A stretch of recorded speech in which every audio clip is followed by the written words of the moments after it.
Hello there, and welcome to Life Beyond Seen, a quiet place where curiosity slows down, the world softens a little, and science takes its time unfolding.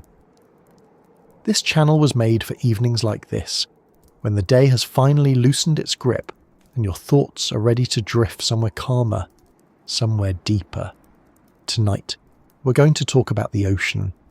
Not the loud version filled with crashing waves and adventure music, but the quieter one. The kind that looks peaceful from the shore. The kind that feels harmless when it barely ripples. The kind that invites you closer without ever saying a word. The sea has a reputation for beauty. Blue horizons, sunlit shallows, coral gardens that look like they were arranged for admiration rather than survival. It's easy to forget, standing at the edge of it, that the ocean is not designed for us.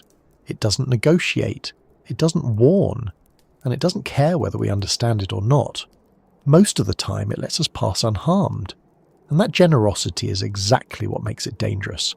Tonight's journey is about the sea creatures you are never meant to touch, not because they are evil or aggressive or hunting you, but because their bodies are built around a simple rule. If something reaches for them, something irreversible may happen next. No chase, no roar, no dramatic moment of intent, just contact and consequence. Before we ease into that world, let me ask you something simple. Where are you listening from right now? Are you near the coast, where salt hangs faintly in the air even indoors? Or are you far from any ocean, imagining it instead as a distant, abstract thing? And what time is it for you in this moment? Early evening, when the light is still fading? Or late at night, when the world outside your window has gone quiet and still? There's something fitting about talking about the ocean, when everything else has slowed down. The sea has its own sense of time, after all. Tides don't rush. They arrive when they're ready. If you find this voice steady, or the pace comfortable, or the ideas just interesting enough to keep your thoughts from circling back to the day, you might consider liking the video or subscribing. It helps this calm little space reach others who might need a slower corner of the internet too. No urgency, no pressure. Just a gentle invitation, like the ocean itself on a calm day. Now, let's begin by clearing away one of the most common misunderstandings we have about danger in the sea. We're used to thinking of threats as active. Teeth, speed, sudden movement. Our instincts are tuned for predators that chase, bite, or roar. On land, danger often announces itself. In the ocean, it usually does not. Some of the most dangerous marine creatures barely move at all. Others drift. Some look delicate, some look like decorations. A few look so ordinary that your brain filters them out entirely. They don't rely on intimidation. They rely on touch. And humans, curious and clumsy by nature, are very good at touching things we shouldn't. There's a reason so many warnings about marine life use the same phrase over and over again. Look, but don't touch. It sounds simple, almost obvious.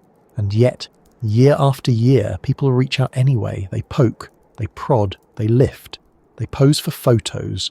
They assume that if something isn't fleeing, it must be safe. The ocean never corrects that assumption verbally.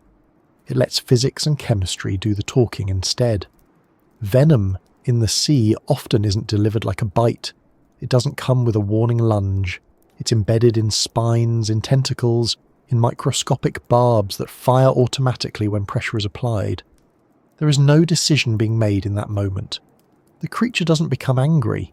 It doesn't recognize you as a threat in the way we understand threats. Its body simply reacts the way it has evolved to react for millions of years. Contact triggers release.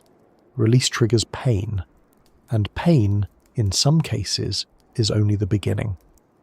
What makes this especially unsettling is how calm these encounters often start. A foot brushing against something soft. A hand resting on what looks like a rock. A curious finger trailing through clear water where nothing seems to be moving at all. There is no dramatic shift in the environment. No sudden change in lighting or sound. Just a quiet moment where one surface meets another, and the outcome is decided before your brain has time to catch up. The ocean is very good at hiding its defences, Transparency is one of its most effective tools. So is stillness. So is beauty. Bright colours that look inviting, patterns that seem decorative, shapes that feel familiar enough to dismiss. Many of the creatures we'll talk about don't look like weapons. They look like art, like accidents of nature that exist to be admired, and that is precisely why people get hurt. It's also worth saying this early. These animals are not villains. They are not monsters waiting to punish mistakes. They are organisms doing exactly what they were designed to do in an environment where being touched usually means being eaten. The ocean is crowded, space is limited, everything brushes against everything else. A passive defense is often the only defense that works. If something touches you, make sure it regrets it. That's the rule many of these creatures live by. Humans, however, didn't evolve in salt water. We don't read the signals correctly. We assume stillness means safety. We assume small means harmless. We assume beauty is an invitation. And the sea never corrects those assumptions until it's too late. As we move deeper into this topic, you'll notice something interesting. Many of the creatures that cause the most severe injuries are not rare. They're not hidden in deep trenches or remote corners of the planet. Some of them live in shallow water. Some live near beaches. Some live exactly where people swim, snorkel or wade. They don't avoid us. They simply exist alongside us, unnoticed, until a moment of contact brings them sharply into focus. Pain, in these cases, is not always immediate. Sometimes it arrives in waves. Sometimes it builds slowly. Sometimes it lasts far longer than you would expect from something that looked so small or fragile. And sometimes, the real danger isn't the pain at all, but what happens next. Muscle failure, respiratory distress, cardiac effects, reactions that spread through the body long after the water has been left behind. But we're not here to shock you. This isn't about gore or panic or worst-case scenarios stacked on top of each other. This is about awareness, about understanding that the ocean operates by rules that don't align with our instincts, and about learning, quietly and carefully, why distance is often the most respectful choice. Think about how often people feel compelled to touch things to understand them. A texture, a temperature, a sense of confirmation that something is real. The ocean doesn't reward that impulse. It asks for restraint instead. Observation, patience, a willingness to let something exist without needing to interact with it directly. As you listen, you might find yourself thinking of moments when you stood in the sea and felt something brush past your leg, or when you saw something strange beneath the surface and wondered what it was, or when you watched someone else pick up a shell, a star-shaped body, a floating shape that looked harmless enough. Those moments are more common than we like to admit, and most of the time, nothing happens. That's what makes the exceptions so memorable. The sea is not uniformly dangerous. It's selectively unforgiving. It allows countless small mistakes to pass unnoticed, then responds decisively to one that crosses a line you didn't know was there. That unpredictability isn't malice. It's simply the result of systems that evolved without us in mind. In the parts that follow, we'll move slowly through this underwater world. We'll talk about creatures that sting without chasing, poison without biting, harm without movement. We'll talk about how their bodies work, why touch triggers such intense reactions, and why these defenses are so effective. We'll also talk about why humans keep reaching out anyway, even when we've been warned, even when we know better. For now, let yourself settle into the rhythm of this idea. The ocean as a place that doesn't raise its voice. The ocean as a place where danger doesn't announce itself with drama, but with silence. Where the most important rule is also the simplest one. Look, notice, appreciate, and keep your hands to yourself. Because beneath calm water, the line between harmless and irreversible is often thinner than it appears. And once it's crossed, the sea does not pause to explain what just happened. Water has a way of convincing us that nothing is happening.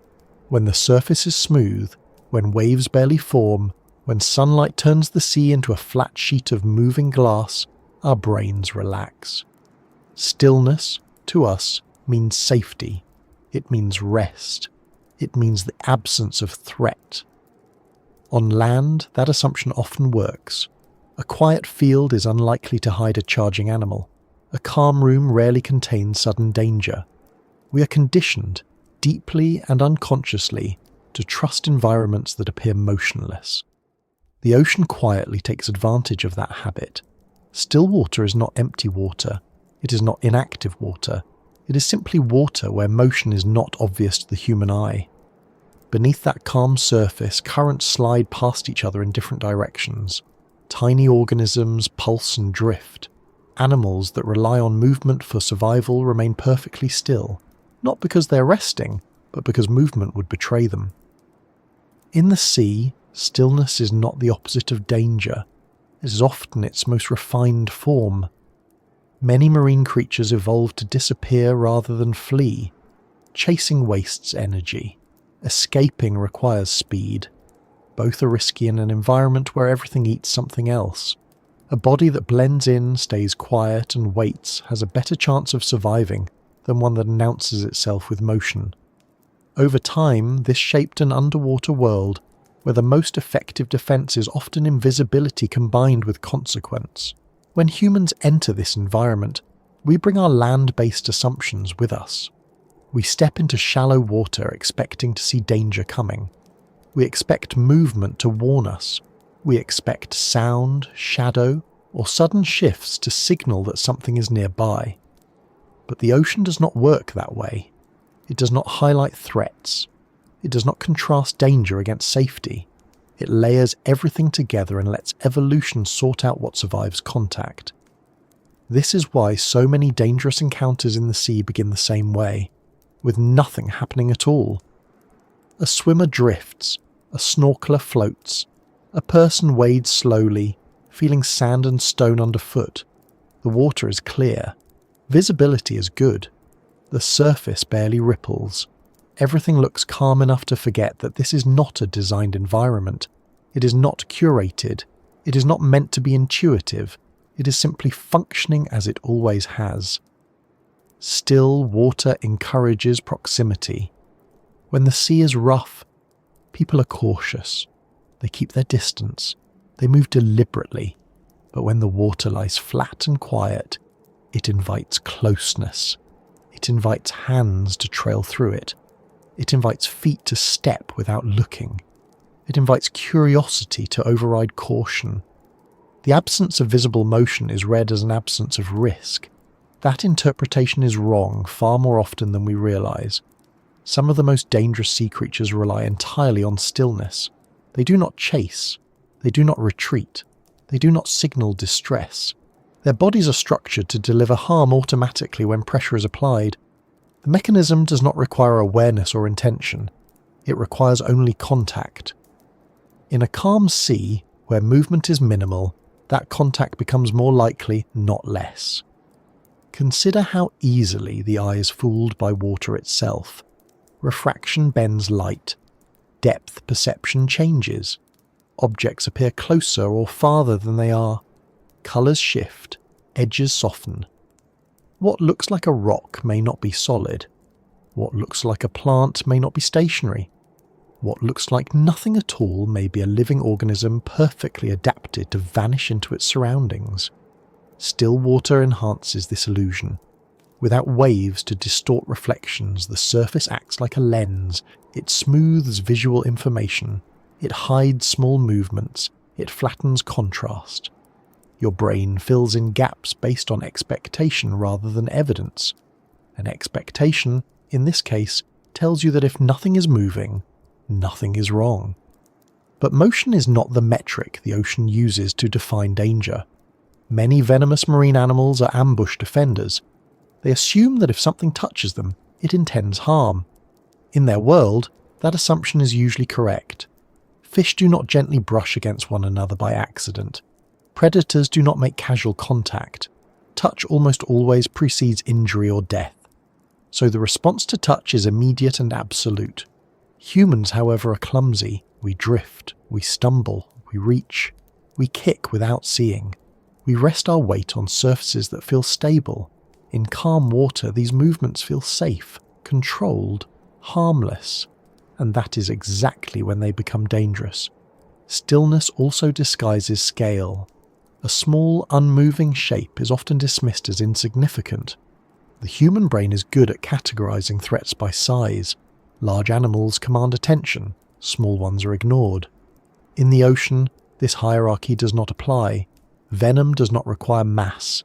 Pain does not scale neatly with size. Some of the smallest marine creatures deliver effects that last for hours, days, or longer. A calm sea makes these creatures easier to overlook. Without motion, without disturbance, they blend seamlessly into their environment. They become part of the background, and backgrounds are where accidents happen. There is also a psychological component to still water that deepens the illusion. Calm environments reduce alertness, heart rate slows, muscles relax, attention drifts. This is part of why people seek out calm water in the first place. It feels restorative. It feels safe enough to let your guard down. Unfortunately, lowered vigilance is precisely what increases the likelihood of unintended contact. In many reported incidents involving venomous or dangerous sea creatures, the victim did not see the animal beforehand. Not because visibility was poor, but because there was nothing to see in the way they expected. No movement, no warning behaviour, no sign that anything was present at all. The encounter begins not with fear, but with confusion. What was that? That question often comes before pain, or before numbness, or before the sudden realisation that something has gone very wrong. Still water also masks boundaries. In rough conditions, people naturally stay within certain limits. They avoid rocks, they avoid reefs, they avoid areas where waves break differently. In calm conditions, those visual cues disappear. Water flows evenly over everything. The distinction between open sand and structured habitat blurs. And structured habitats are where many of these creatures live. Coral, rock, seagrass, debris. These are not obstacles in the ocean. They are homes. They are anchor points. They are surfaces where organisms attach, hide, or wait. In still water, they look inviting, stable, safe enough to lean on, step on, or touch for balance. That single moment of contact is often all it takes. There is a particular danger in the way still water encourages people to slow down without becoming more attentive. Slowing movement feels like caution, but caution without awareness is not protection. It simply delays reaction time. When contact occurs, the body is relaxed, muscles are loose, the nervous system is not primed for sudden withdrawal, the response is slower, the exposure lasts longer. In an environment where defense mechanisms are automatic and instantaneous, that delay matters. It is also worth understanding that many marine defenses are designed to function best in calm conditions. Tentacles spread more evenly, venom disperses predictably. Barbs and spines are not deflected by turbulent flow. Still water allows these systems to work as intended. Rough conditions can sometimes reduce effectiveness. Calm water optimizes it. From the creature's perspective, calm water is ideal. From the human perspective, it feels reassuring. This mismatch is at the heart of the illusion. We tend to think of danger as something that interrupts calm. The ocean often inverts that relationship. Calmness becomes the backdrop against which danger operates most efficiently. There is no escalation, no transition. One moment is peaceful, the next is painful. The shift is abrupt because nothing warned you it was coming. Still water also fosters familiarity. When people return to the same beach, the same bay, the same stretch of coastline over and over again, and nothing bad happens, a sense of safety develops. Familiarity breeds confidence. Confidence breeds shortcuts. Shoes come off. Gloves are forgotten. Attention narrows. The environment feels known. But the ocean does not recognize familiarity. It does not remember previous outcomes. Conditions change subtly and constantly. A creature that was not present yesterday may be present today. A shift in temperature, current, or food supply can bring new organisms into shallow water overnight. Calm conditions can draw species closer to shore that would otherwise remain deeper. Still water does not mean unchanged water. Another quiet danger of calm seas is how they encourage observation without distance. People lean closer to see details. They hover. They stabilize themselves with a hand. They lower their faces nearer to the surface. Each of these actions increases the chance of contact, and contact, again, is the only trigger many of these animals need. The ocean does not care whether contact was intentional. Pressure is pressure, skin is skin. The defense activates regardless of motive. In many ways, still water removes friction. It makes movement easier. It makes exploration feel effortless. And in doing so, it strips away the small resistances that often prevent mistakes. When waves push you back, when currents demand effort, when visibility is reduced, people naturally keep more distance. Calm water removes those barriers. What remains is human curiosity moving through an environment optimized for passive harm. This is not an argument for fear, it is an argument for respect. Still, water deserves more caution, not less. It requires a different kind of awareness, one that does not rely on motion as a warning signal, one that assumes presence rather than absence, one that treats every surface as potentially alive. The ocean does not reward assumptions, it tolerates them until it doesn't. As we move forward, you'll notice that many of the creatures associated with severe injuries share one trait. They're easy to miss in calm conditions.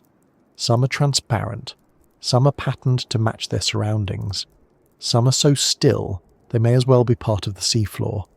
Their danger lies not in what they do, but in how little they seem to be doing. Still water teaches us the wrong lesson.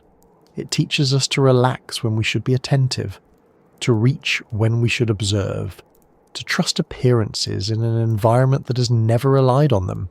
And that is why the calmest seas are often where the most unexpected harm occurs. Not because they are more hostile, but because they are more convincing. Nothing appears to be happening, and that, in the ocean, is rarely the full story. There is a quiet assumption most of us carry without realizing it. Beautiful things are safe. Symmetry suggests order.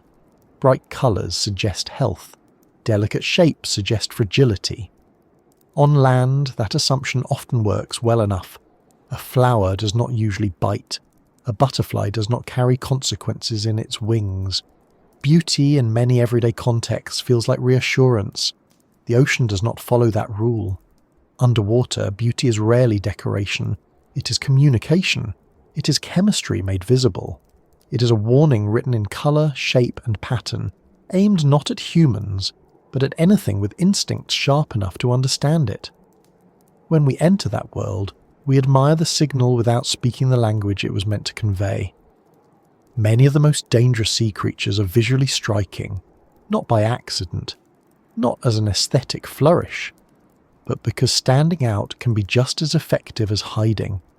In an environment crowded with mouth, speed and hunger, being unmistakable can save your life. Brightness says something very specific in the ocean. Do not touch this. Do not eat this. Do not make a mistake. Humans, unfortunately, often hear something else. Look how beautiful. Look how unusual. Look how close I can get. The relationship between beauty and danger in the sea is deeply tied to evolution.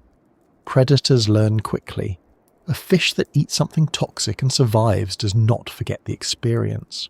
Pain, nausea, paralysis, even temporary discomfort are powerful teachers. Over generations, predators associate certain colours and patterns with consequences. High contrast stripes, electric blues, intense purples, translucent bodies that glow softly in the light. These are not random. They are visual shortcuts for survival. This concept is known as warning coloration, and it is widespread underwater. It works because the ocean is a place where encounters are frequent and mistakes are costly. A clear signal saves energy on both sides. The defended creature avoids being attacked. The predator avoids repeating an error.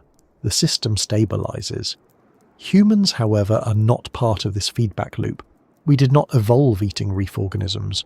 We do not carry inherited memories of venomous textures or toxic colours.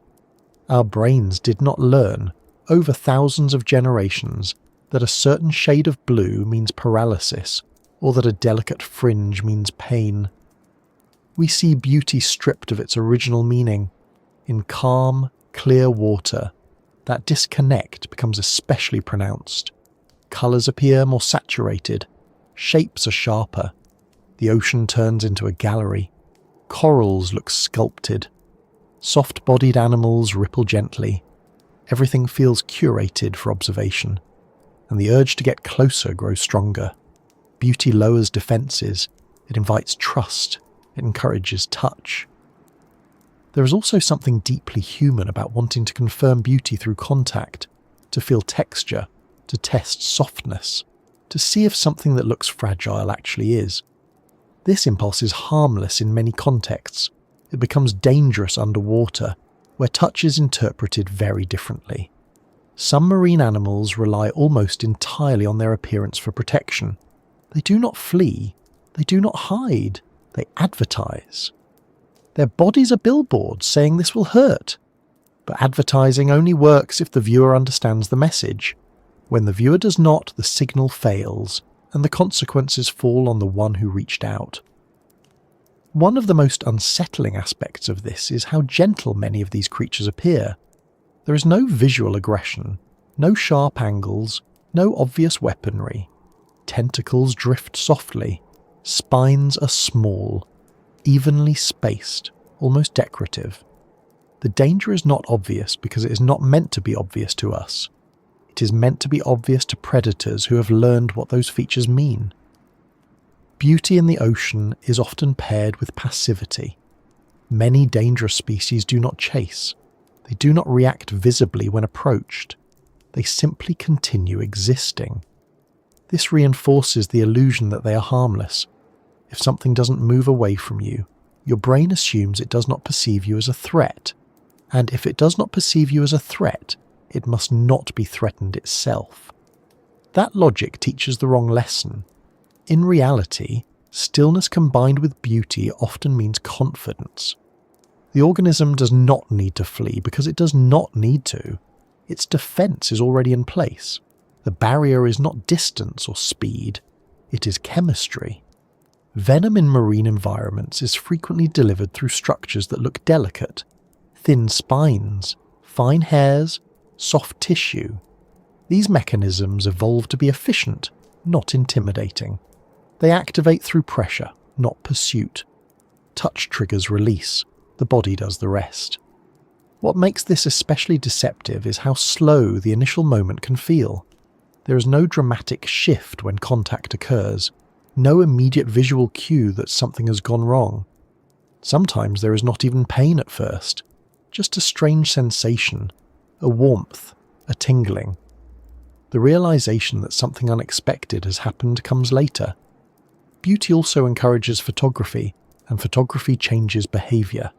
People hold still longer, they get closer, they frame shots, they stabilise themselves against surfaces, they reach out to adjust position. All of these actions increase exposure time, and exposure time matters when defences are contact-based. There is a reason experienced divers are trained to keep their hands close to their bodies, not because the ocean is actively attacking them, but because the more you reach, the more likely you are to encounter something that does not care why you touched it. Another layer to this illusion is the way beauty implies rarity. Something that looks unusual feels special, and special things feel worth interacting with. But many visually striking marine animals are not rare at all. They are common. They live exactly where people swim.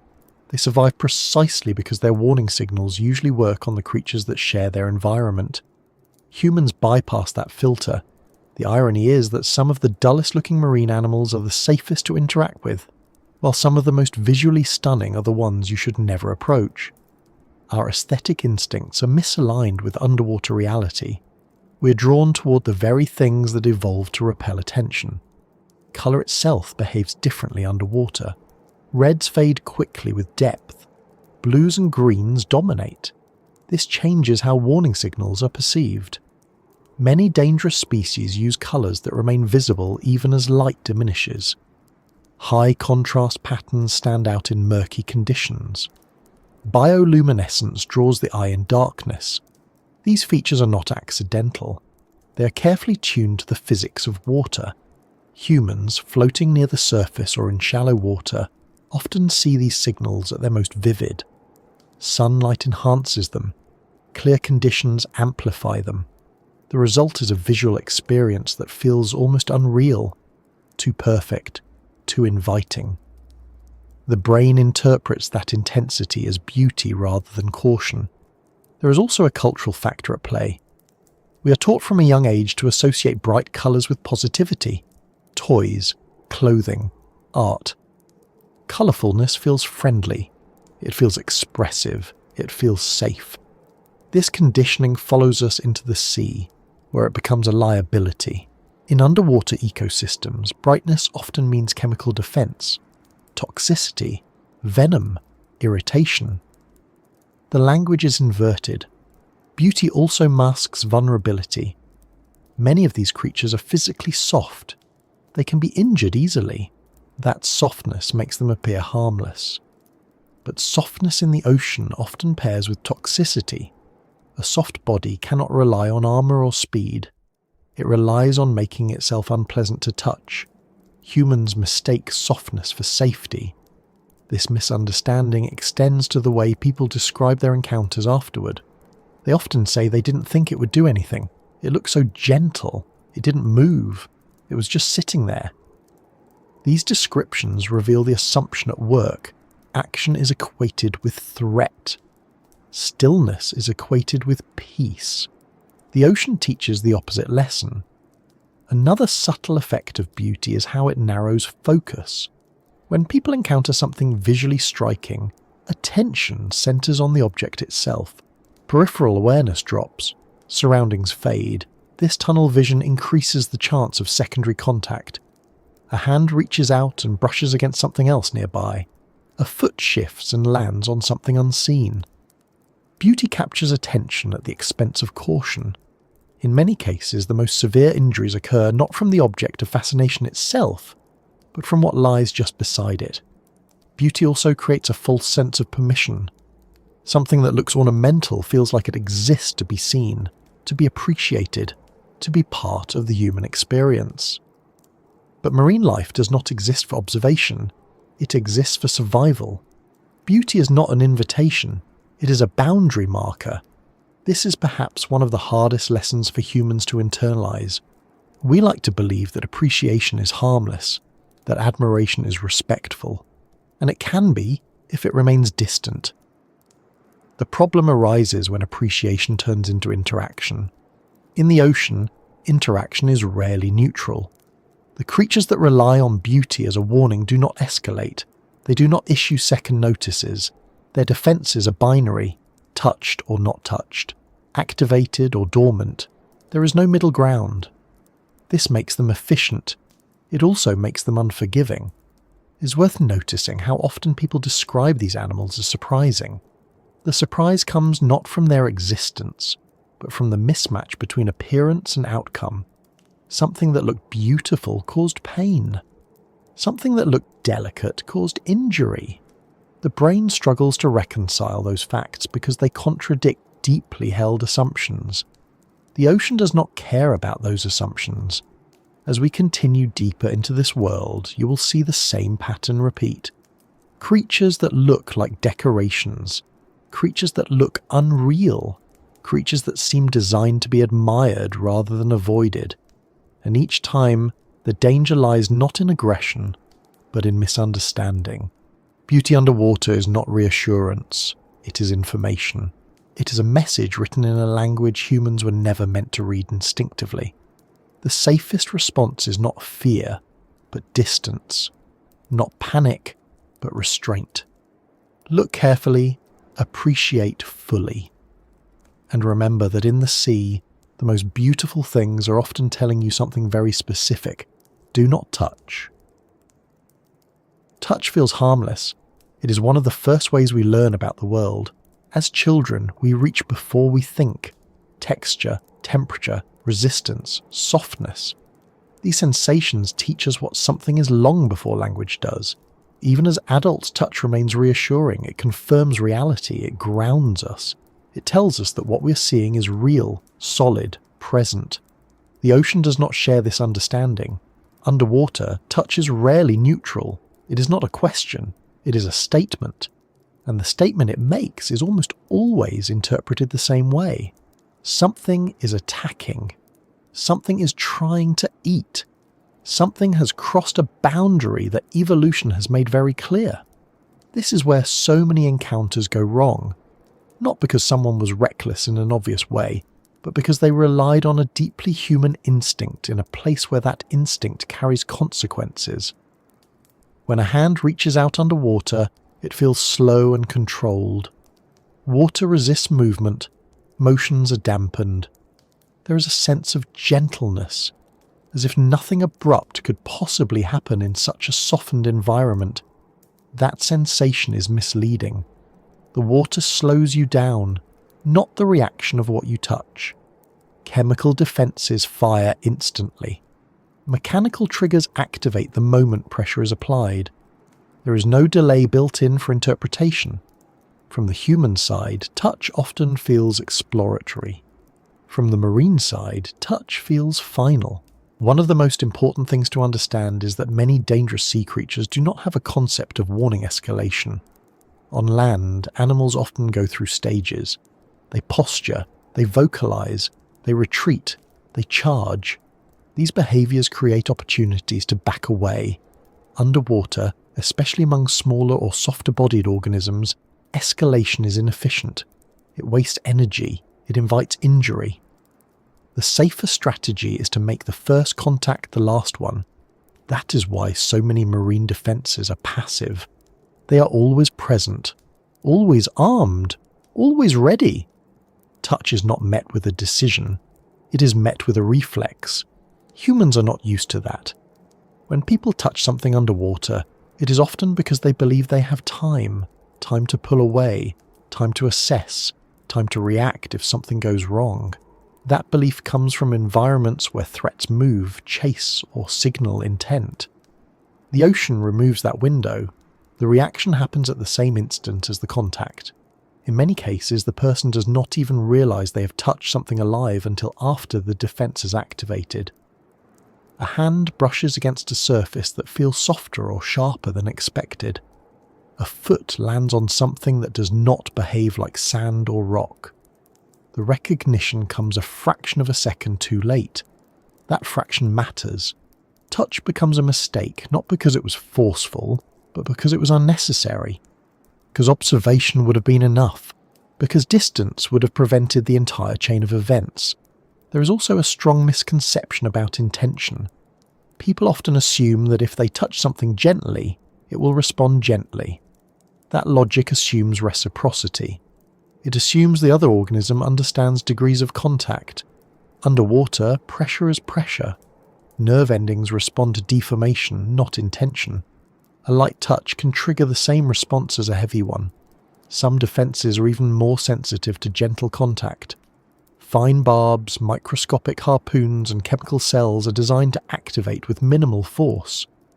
They evolved that way because predators often make quick tentative contact before committing to a bite. Detecting and responding to that first touch increases survival. Humans accidentally replicate that exact scenario. Another reason touch becomes dangerous underwater is that many creatures are anchored or slow-moving. They cannot flee. They cannot reposition quickly. Their only option is to make contact unpleasant enough that the touching stops. This creates a design bias toward defenses that are disproportionate to the size or apparent threat of the organism. From a human perspective, the response feels excessive. From an evolutionary perspective, it is efficient. Touch also changes posture. When people reach out, their body shifts, balance adjusts, feet move, knees bend. In shallow water especially, this can create secondary contact points.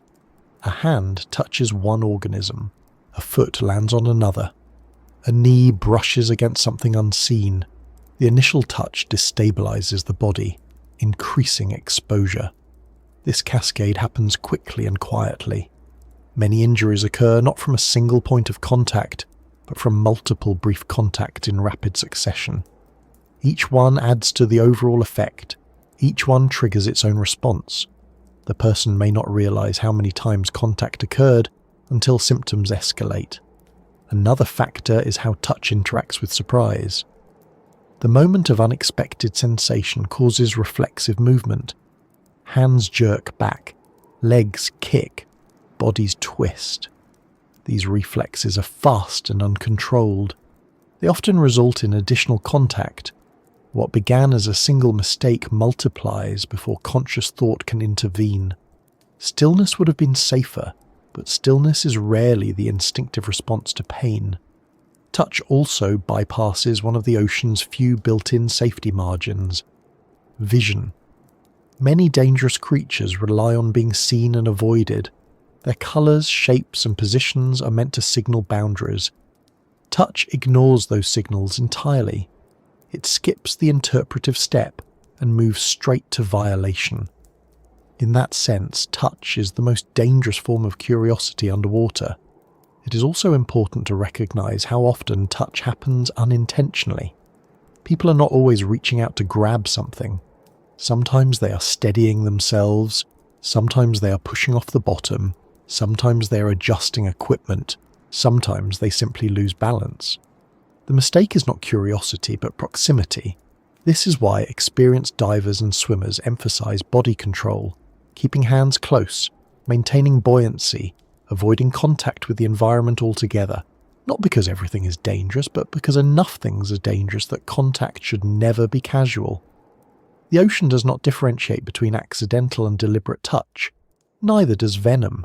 There is also a delay factor that makes touch especially deceptive. In some cases, the worst effects do not appear immediately. The initial sensation may be mild, a sting that feels manageable, a sharpness that fades. This creates a false sense of relief.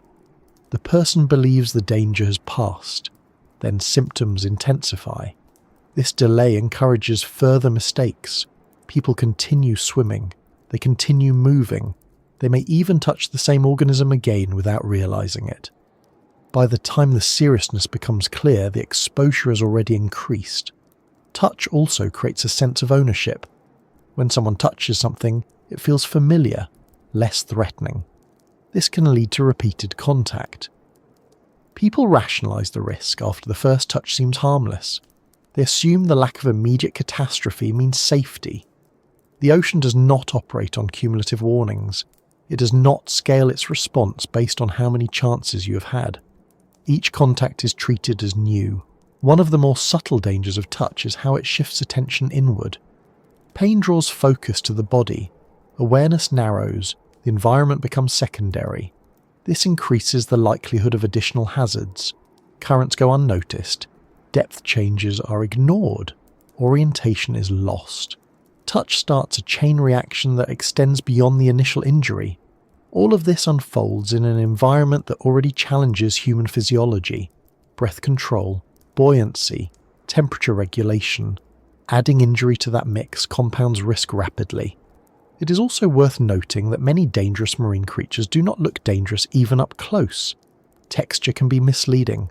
Soft does not mean safe. Smooth does not mean inert. Fragile-looking structures may house highly efficient delivery systems for venom or toxins.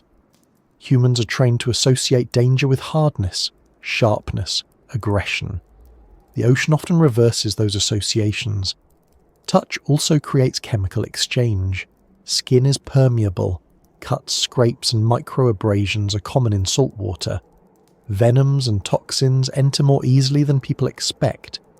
Even brief contact can introduce substances that spread beyond the point of touch. Once inside the body, these substances do not care how gently the interaction began. There is an emotional component to this as well. Many people feel embarrassed after being injured by something they touched. They downplay it. They delay seeking help.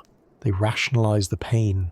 This delay can worsen outcomes, especially with venoms that affect respiration, circulation, or nervous function. The original mistake was touch. The secondary mistake is underestimating its consequences. Touch feels like connection.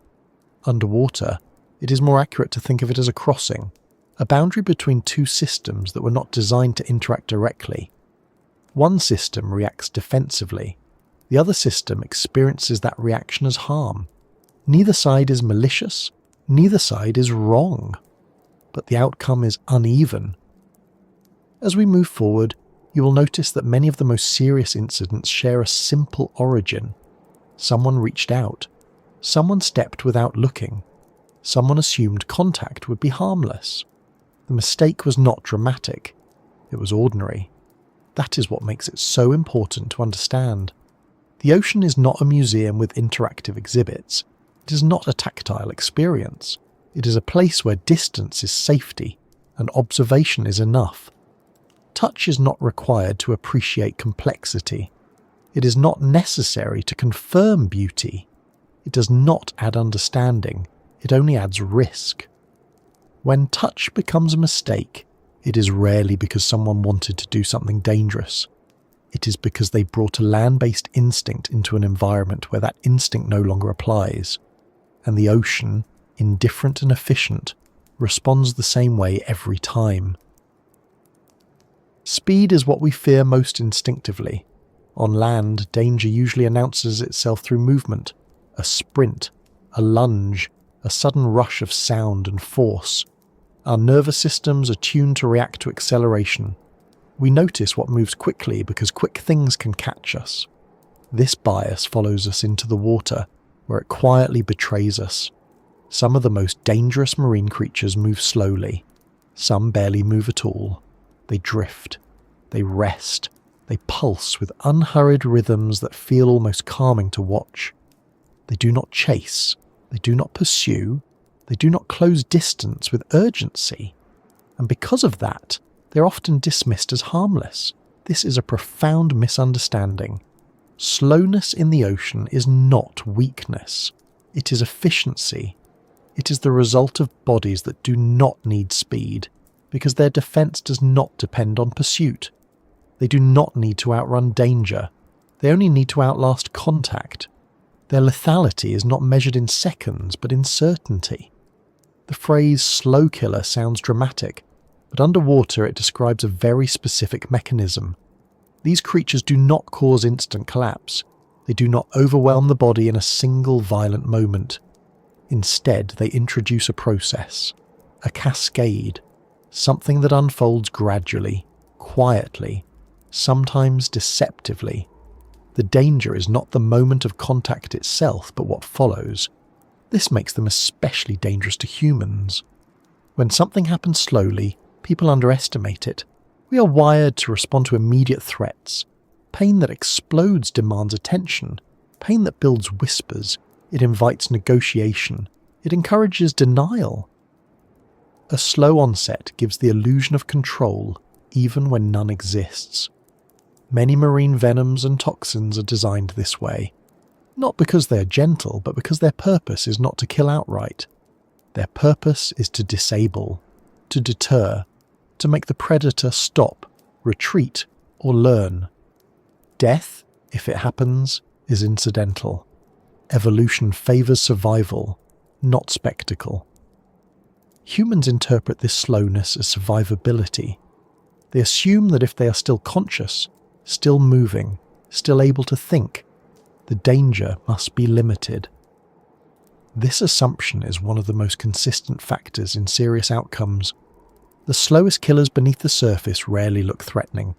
They're often soft-bodied, translucent, small. Their movements are rhythmic, almost meditative. Watching them drift can feel soothing. Their pace seems to match the calm of the water around them. Nothing about them suggests urgency. That calm is misleading. Slowness allows these creatures to blend into the environment. Fast movement attracts attention. Slow movement disappears into background motion. Currents carry them. Tides reposition them. They become part of the water rather than an object within it. This makes avoidance difficult. especially in calm conditions where visibility feels high but perception is limited. When contact occurs, it often feels insignificant at first. A brush, a sting that registers as sharp but tolerable, a sensation that fades just enough to suggest the worst is over. This is the most dangerous moment, the point where the body has been compromised, but the mind has not yet accepted it. Slow-acting toxins exploit this gap.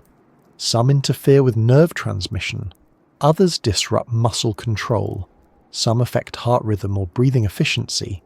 These effects do not always manifest immediately. They build as the substance spreads. They intensify as the body reacts. The person may continue swimming, walking, or moving normally while their internal systems begin to fail. From the outside, nothing looks wrong. This is why these encounters are so often misjudged by bystanders as well. A person who has been envenomated by a slow-acting marine organism may appear functional for minutes or longer. They may speak clearly. They may move with coordination. The absence of visible crisis delays intervention. By the time the seriousness becomes obvious, the window for easy response may have closed. Slowness also affects how pain is processed. Immediate, intense pain triggers a strong stress response. Adrenaline surges, attention sharpens, the body mobilizes. Slower pain does not produce the same reaction. It allows the nervous system to acclimate. People push through it. They rationalize it. They tell themselves it will pass. This tendency to endure is usually admirable. In this context, it becomes dangerous. There is also a cultural bias at work. We associate danger with drama, with struggle, with visible conflict. A creature that drifts lazily does not fit that narrative. It feels wrong to attribute serious harm to something that looks so passive. This disconnect encourages people to doubt their own symptoms. It couldn't have been that, they think. It was barely moving. That thought has preceded many serious injuries. The ocean is full of organisms whose lethality depends on patience. Their bodies are not designed for rapid action because rapid action would be wasteful. Energy conservation is critical underwater. A defense that works slowly but reliably is far more sustainable than one that requires constant readiness. These creatures wait. They do not need to hunt. They do not need to react quickly. They only need to exist. For humans, this creates a dangerous mismatch. We expect threats to be dynamic. We expect escalation. We expect some form of warning behavior.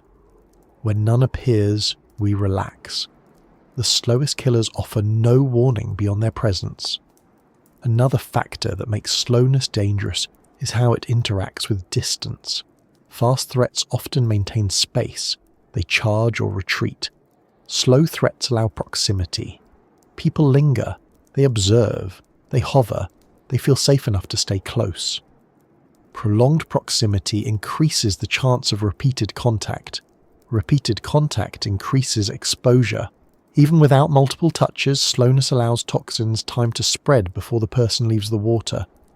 Movement increases circulation. Swimming accelerates absorption. The very act of getting away can worsen the effects. This is deeply counterintuitive. On land, escaping danger usually reduces harm. Underwater, moving after contact with certain organisms can increase it. The slower the initial response, the more time the substance has to integrate into the body. Slowness also complicates treatment. Many marine toxins do not respond to simple first aid. Their effects are systemic rather than localized. Washing the area helps, but it does not reverse what has already entered the bloodstream. Time becomes the critical factor, and time, by definition, is not on the victim's side. Yet the slow onset encourages delay. Another quiet danger of these slow killers is how easily they are encountered. Because they are not fast, they are not rare in human-accessible areas. They drift into shallow water. They settle near shore. They follow currents rather than avoiding them.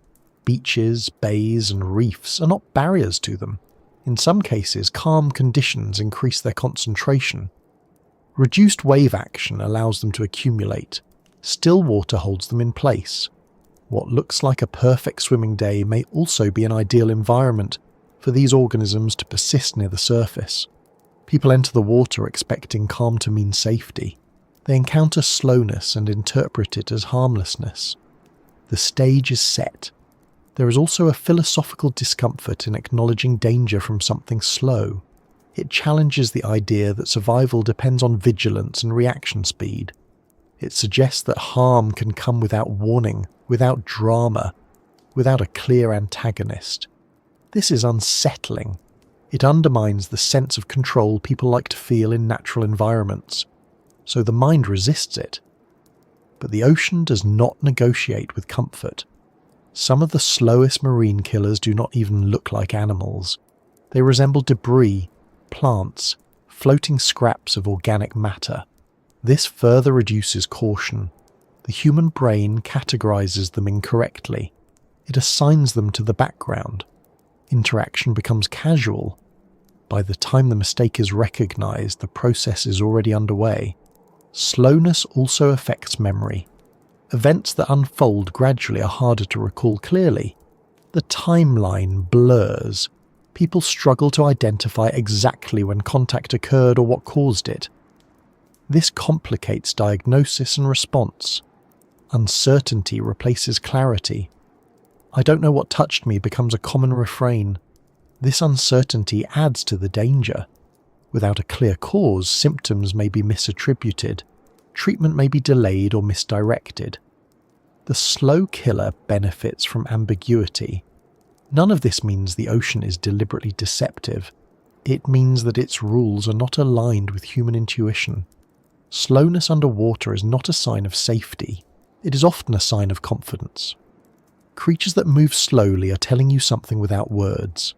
They are saying they do not need to hurry, that they are not concerned about being approached, that they are equipped to handle contact on their terms. Humans misread that confidence as vulnerability. As we continue, you will see how this pattern repeats across different forms of marine life. Creatures that drift, creatures that cling, creatures that rest. Their danger lies not in speed, but in inevitability. Not in pursuit, but in patience. The slowest killers beneath the surface do not rush, because they do not have to. They wait for the world to come to them, and in calm water, relaxed and trusting, humans often do exactly that. When people imagine venom, they tend to picture teeth, fangs sinking into skin, a bite delivered with intent. This image is so deeply ingrained that it shapes how we assess danger almost automatically. If something does not have a mouth capable of biting, we assume it cannot poison us. If there are no teeth, there must be no venom. Underwater, this assumption fails completely. Some of the most potent venoms in the ocean are delivered without a bite of any kind. Venom without fangs is not an exception in marine environments. It is the rule. The sea is filled with organisms that have no jaws, no teeth, no aggressive anatomy at all, yet possess chemical defenses capable of overwhelming the human nervous system. These creatures do not attack. They do not pursue. They simply exist in a state of constant readiness, their bodies structured so that contact alone is enough to trigger release. This is deeply unsettling to human intuition. On land, venom is usually associated with active defense or predation. Snakes bite, spiders bite, scorpions sting with visible appendages. There is a clear action and a clear source. Underwater, the delivery systems are quieter, subtler, and often invisible until they have already done their work. Many marine organisms evolved in environments where biting was impractical or inefficient. Soft bodies tear easily. Mouths may be too small. Mobility may be limited. Instead of evolving jaws, they evolved surfaces. Instead of chasing, they evolved chemistry. Venom became something embedded into skin, spines, hairs, tentacles, or microscopic structures that function automatically. For humans, this creates a dangerous blind spot. We look for mouths. We look for teeth. We look for something that could actively harm us. And when we do not see it, we relax. Venom without fangs thrives on that relaxation. These venoms are not accidents. They are not mild irritants. They are highly specialized compounds designed to disrupt biological systems efficiently. Nerve transmission, muscle contraction, cellular signaling, blood pressure, respiration. Each venom has a specific role shaped by evolutionary pressure. Humans were not the intended targets, but our biology is similar enough that the effects can be severe. One of the most difficult aspects of venom without fangs is that it often lacks a dramatic moment of delivery. There is no sharp bite to mark the beginning, no clear injury site. Sometimes there is no visible wound at all. The skin may remain unbroken, and yet venom has entered the body. This makes recognition difficult. People often struggle to identify when envenomation has occurred. They may feel a sudden pain, but without seeing a bite, they doubt its seriousness. They may feel a strange sensation without any obvious cause. The absence of a visible injury encourages hesitation. Doubt delays response. Venom delivered through contact mechanisms is often absorbed through the skin or injected via tiny structures that leave minimal evidence. Microscopic barbs can penetrate without bleeding. Chemical cells can discharge toxins directly onto the skin's surface, where absorption begins almost immediately. The lack of a clear puncture does not mean the absence of venom. This is another mismatch between expectation and reality. Venom without fangs also changes how people respond emotionally. A bite feels like an attack. It triggers fear and urgency. A sting or contact reaction feels ambiguous. People question themselves. They wait to see if it gets worse. They downplay it. This delay can be dangerous, especially with venoms that affect breathing or heart function. The ocean favors efficiency. A defense that does not require targeting, aiming, or chasing conserves energy. A surface-based delivery system is always armed. It does not depend on awareness. It activates when pressure is applied. This makes it reliable in crowded environments where accidental contact is common. From an evolutionary perspective, this is elegant. From a human perspective, it is deeply counterintuitive. Another reason venom without fangs is so dangerous is that it often bypasses pain as a warning signal. Some marine venoms cause intense pain immediately, others do not. Some interfere with nerve signaling in ways that numb sensation or delay discomfort. In these cases, the absence of pain is mistaken for safety. Pain is not a reliable indicator of danger underwater. Some venoms focus on paralysis rather than pain. They are designed to immobilize prey or deter predators without drawing attention. A paralyzed organism cannot escape or continue attacking. For humans, paralysis can begin subtly. Weakness, tingling, a feeling of heaviness. These sensations are easy to ignore at first. Venom without fangs often introduces symptoms gradually. This reinforces the illusion that the situation is manageable. People continue moving, they continue swimming, they continue exerting themselves. Physical activity increases circulation, which spreads venom more quickly. The very act of trying to leave the water can accelerate the problem. There is also a misconception that venom requires injection to be effective. This belief comes from land-based examples where venoms are delivered through bites or stings. In the ocean, many toxins are effective through simple contact. Skin is not a perfect barrier. Salt water softens it. Cuts and abrasions are common. Chemical absorption happens more readily than people expect. Even intact skin can absorb certain marine toxins. This is why protective gear is emphasized in professional diving. Gloves, wetsuits, boots. Not because they make one invincible, but because they create a physical barrier that reduces the chance of venom transfer. Bare skin removes that barrier entirely. Venom without fangs also complicates treatment because it's often difficult to identify the source. Without a bite mark, it may not be obvious what caused the reaction. Symptoms may be non-specific at first. Dizziness, nausea, muscle cramps. These can be attributed to dehydration, exertion, or panic. By the time the true cause is recognized, the venom may have progressed significantly.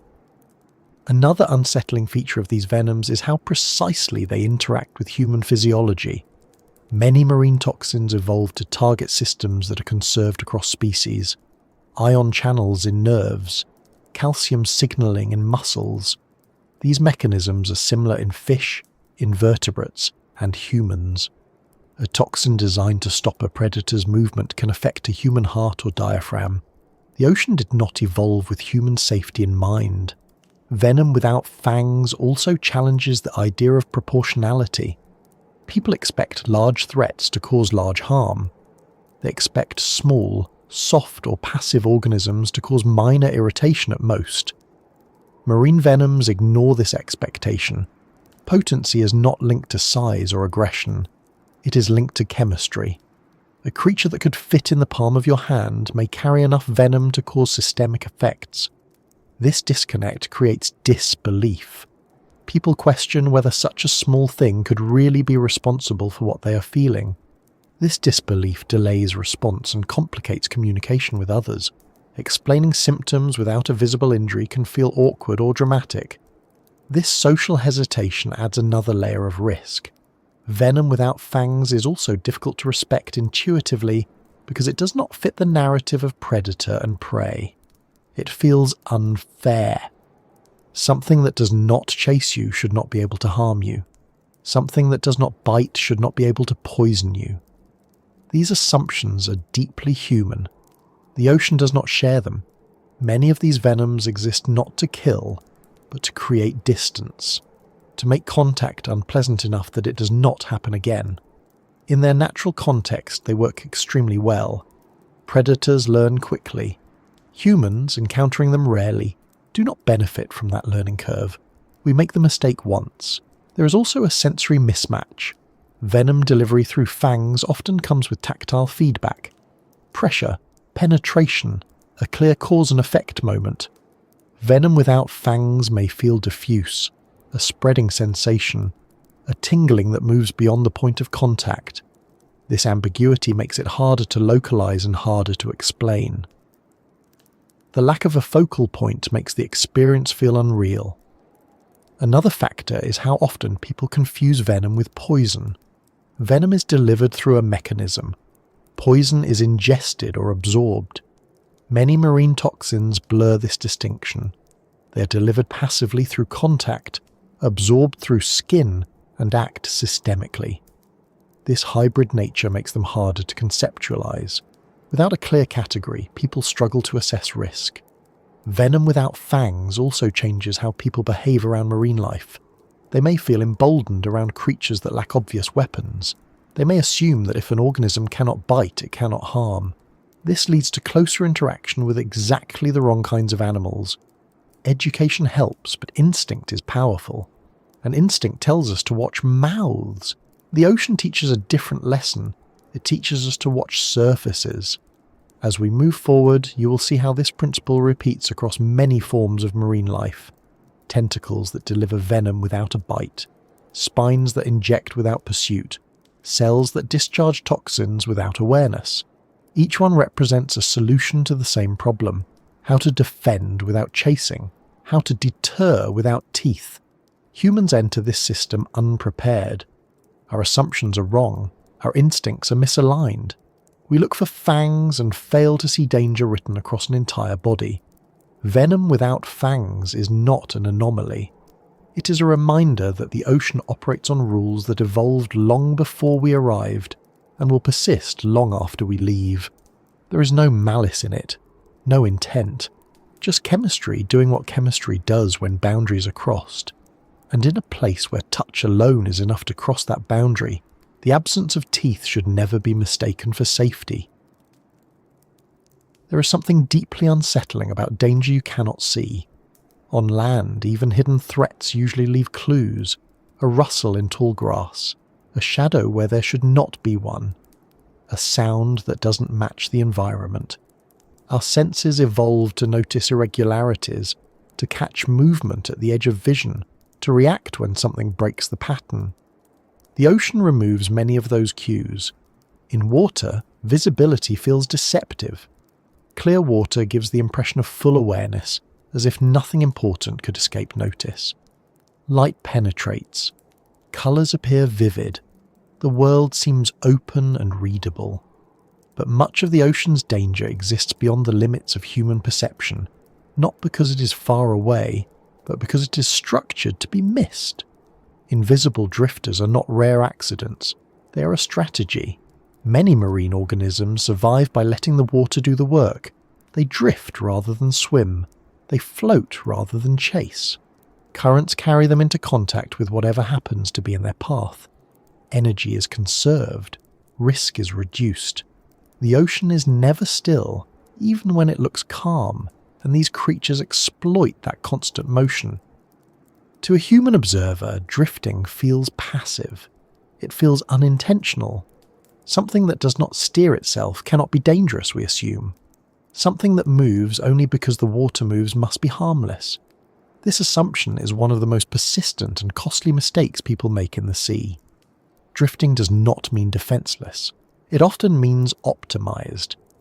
Invisible drifters are dangerous precisely because they are not noticed.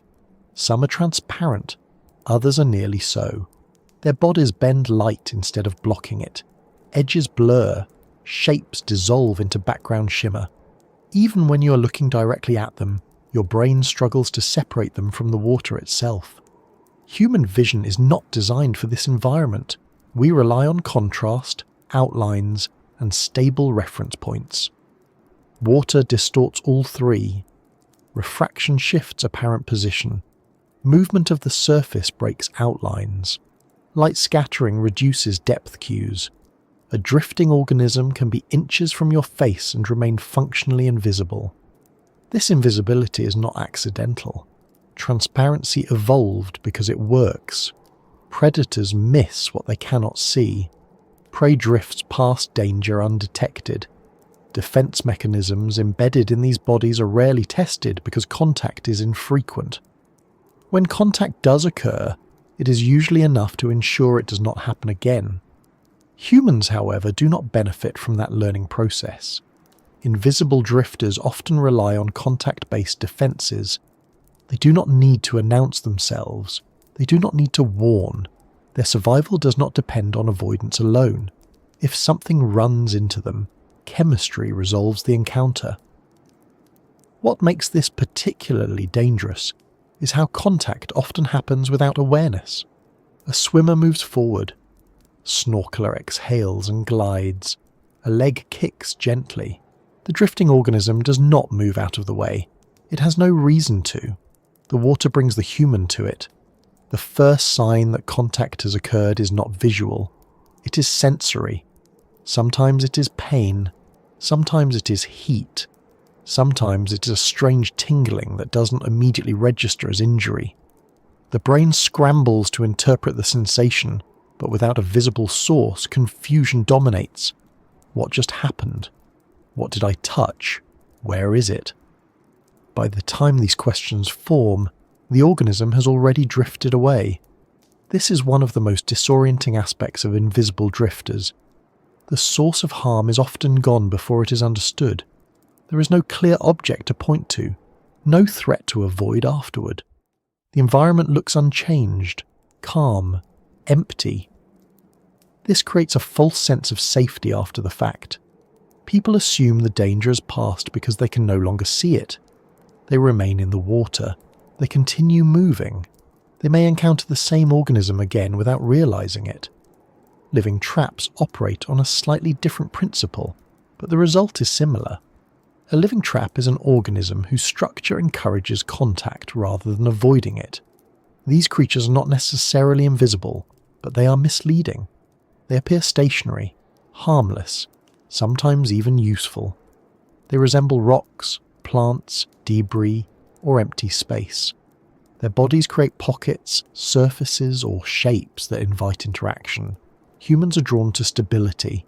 When underwater, especially in shallow areas, people look for things to hold on to. Balance feels uncertain. Buoyancy shifts. A solid surface feels reassuring. Living traps exploit that instinct. They do not move away when approached. They do not recoil when touched. They do not react in ways humans recognize as defensive. Their bodies are designed to tolerate contact because contact is the trigger for their defense. This creates a delayed realization. A hand rests, a foot steps, weight shifts. For a brief moment, nothing happens. The surface feels solid. The interaction seems successful. Then the trap closes, chemically rather than mechanically. Unlike a physical trap, there is no visible snapping motion, no jaws, no constriction. The effect is internal. Venom enters tissue, toxins begin to act. The trap has already done its job. Living traps are particularly dangerous because they encourage prolonged contact. A hand does not immediately withdraw because there is no immediate negative feedback. The longer the contact, the greater the exposure. By the time pain or dysfunction appears, significant transfer may have occurred. Invisible drifters and living traps share a common feature. They rely on human behavior more than aggression. They do not hunt humans. They do not seek us out. They simply exist in ways that intersect poorly with our instincts. The ocean is full of negative space, gaps between rocks, open water between features, empty-looking areas that feel safe to pass through. Invisible drifters occupy that negative space. They turn emptiness into hazard. Living traps occupy positive space, surfaces, structures, places humans naturally gravitate toward for support or curiosity. Both types bypass our threat detection systems. Another factor that increases risk is how these organisms behave in groups. Invisible drifters often occur in clusters, carried by the same currents, concentrated by wind or tide. What looks like empty water may contain dozens of individuals spaced just far enough apart to remain unseen. Contact with one increases the chance of contact with another. Living traps may also be part of complex structures, reefs, rubble, vegetation. A person may avoid one visible organism only to step onto another hidden among similar shapes. The environment becomes a layered field of risk. This layering overwhelms casual caution. Human experience with traps is mostly mechanical. We understand traps as devices that close, restrain, or capture. Living traps operate differently. They do not hold you, they let you go. The harm occurs after release. This makes the danger feel less immediate, even as it becomes more serious. There is also a timing mismatch that compounds the problem. Invisible drifters often cause symptoms that intensify after leaving the water. Pain may increase. Weakness may spread. Breathing may become difficult. Because the water encounter felt brief and unremarkable, the delayed escalation feels disconnected. People struggle to link cause and effect. This disconnection affects response. Treatment may be delayed. Symptoms may be misinterpreted. The absence of a clear injury site complicates communication with others. Explaining that something invisible caused harm is difficult, especially when the environment looks harmless. Living traps create a similar issue. The surface that caused harm may look unchanged, solid, inert. Returning to shore, the person may not even remember exactly what they touched. The trap leaves no obvious mark on itself. The ocean does not label its hazards. Another unsettling aspect of invisible drifters is how they challenge the idea of control. People believe they can manage risk by watching where they go, by avoiding obvious threats, by staying alert. Invisible hazards undermine that confidence.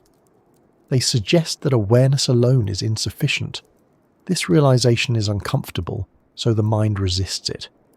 People prefer threats they can see and avoid.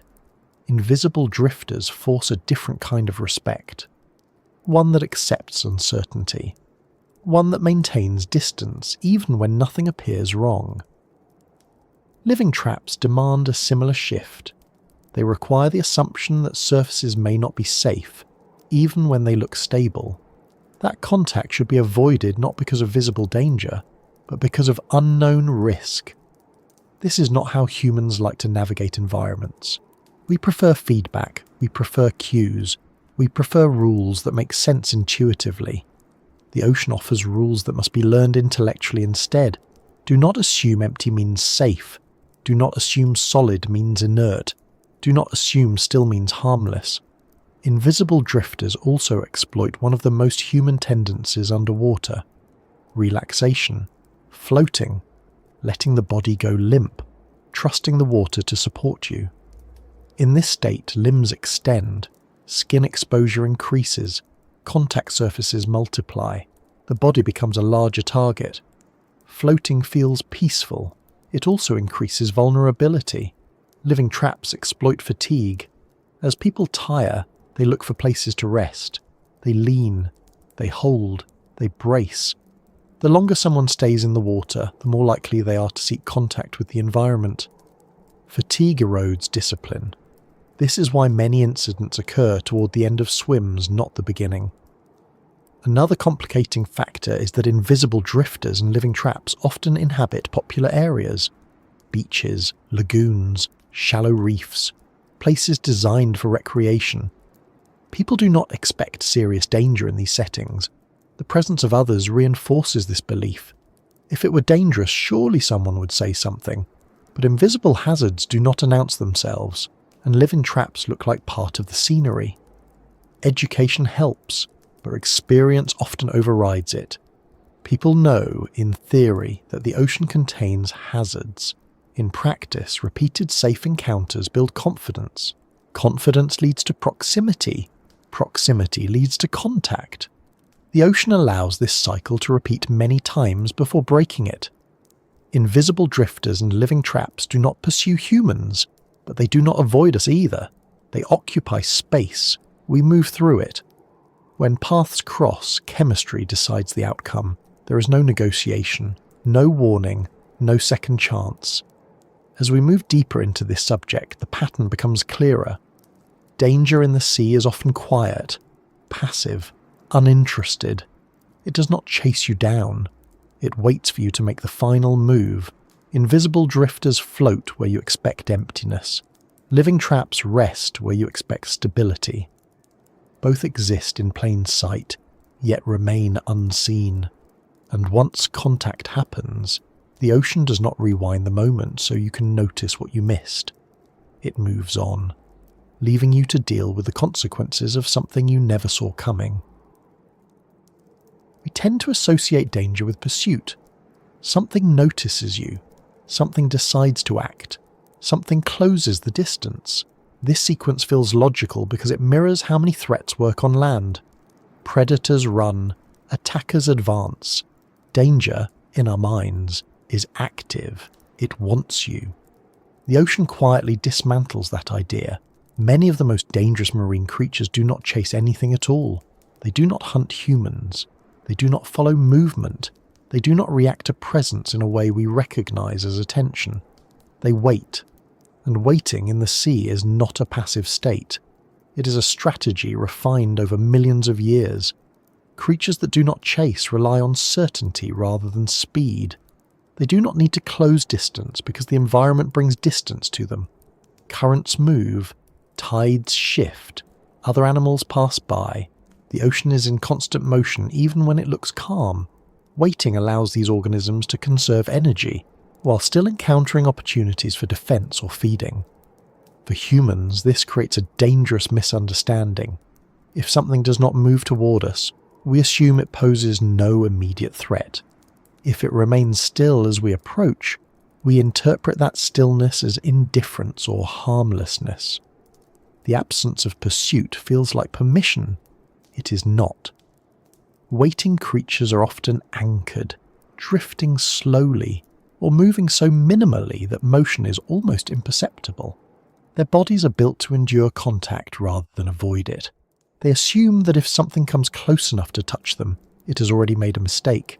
This assumption is usually correct in their world. Predators learn quickly not to approach these organisms. One bad encounter is enough. Pain, paralysis, or discomfort teaches a lasting lesson. The waiting strategy works because it does not rely on repeated encounters. It relies on memory. Humans do not share that memory. When people encounter these creatures, the interaction often feels asymmetrical. The human is curious. The creature is indifferent. There is no visible escalation, no defensive posture. no warning display. This lack of response is misread as safety. In reality, it is confidence. A creature that waits does so because it does not need to react. Its defense is already deployed. There is no benefit in wasting energy on movement or display. Stillness reduces detection by the wrong kinds of organisms while remaining effective against those that ignore the signal. Humans ignore the signal because they do not recognize it. Waiting creatures often occupy predictable spaces, reefs, rocky outcrops, sandy bottoms, areas where other animals pass frequently. They position themselves where contact is likely, not where it must be pursued. The environment does the work for them. This makes their danger feel arbitrary to humans. Why was that thing there? Why did it not move? Why did it let me get so close? These questions assume intent. The ocean does not operate on intent in the way we expect. Waiting is not an invitation. It is indifference backed by consequence. Another reason these creatures are dangerous is that waiting removes urgency from the interaction. When something rushes toward you, adrenaline spikes. You react. You move away. When something stays still, your nervous system remains calm. Reaction time slows. Decisions are delayed. This delay increases exposure. Waiting creatures also encourage proximity. People lean in to see details. They hover. They adjust position. They may even circle the organism. Each second spent close increases the chance of accidental contact. An accidental contact is treated the same as deliberate contact. There is no distinction. Many waiting creatures have evolved to tolerate minor disturbances without reacting. Water movement, shadows, nearby motion. These do not trigger defense. The threshold is contact. This tolerance reinforces the illusion of safety.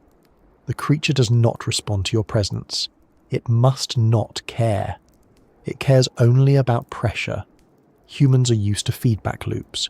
We do something. The environment responds. Waiting creatures break that loop. They remain unchanged until the moment they do not. This makes them unpredictable from a human perspective, even though they are extremely predictable from an evolutionary one. They respond to one thing: touch. Another unsettling aspect of waiting creatures is how often they look incomplete, not fully formed, like fragments, like parts of the environment rather than independent organisms.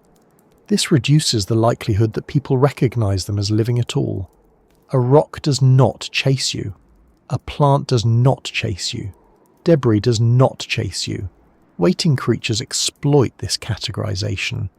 Even when recognized as alive, their lack of movement undermines caution. People expect animals to react.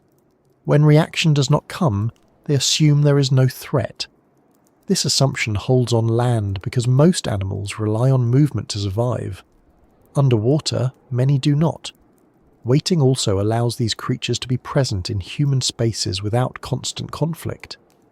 Beaches, lagoons, shallow reefs. If they chased, they would draw attention. They would be removed or avoided. By waiting, they remain unnoticed most of the time. This coexistence is fragile. Many serious incidents occur because someone assumes that a lack of movement equals a lack of agency. The creature is just sitting there. It must not do anything. This interpretation ignores the fact that waiting is an action. It is a decision shaped by survival pressure. Waiting creatures often possess defenses that are proportionally stronger than their appearance suggests. Because they do not flee, they must deter effectively. Their survival depends on making contact a mistake.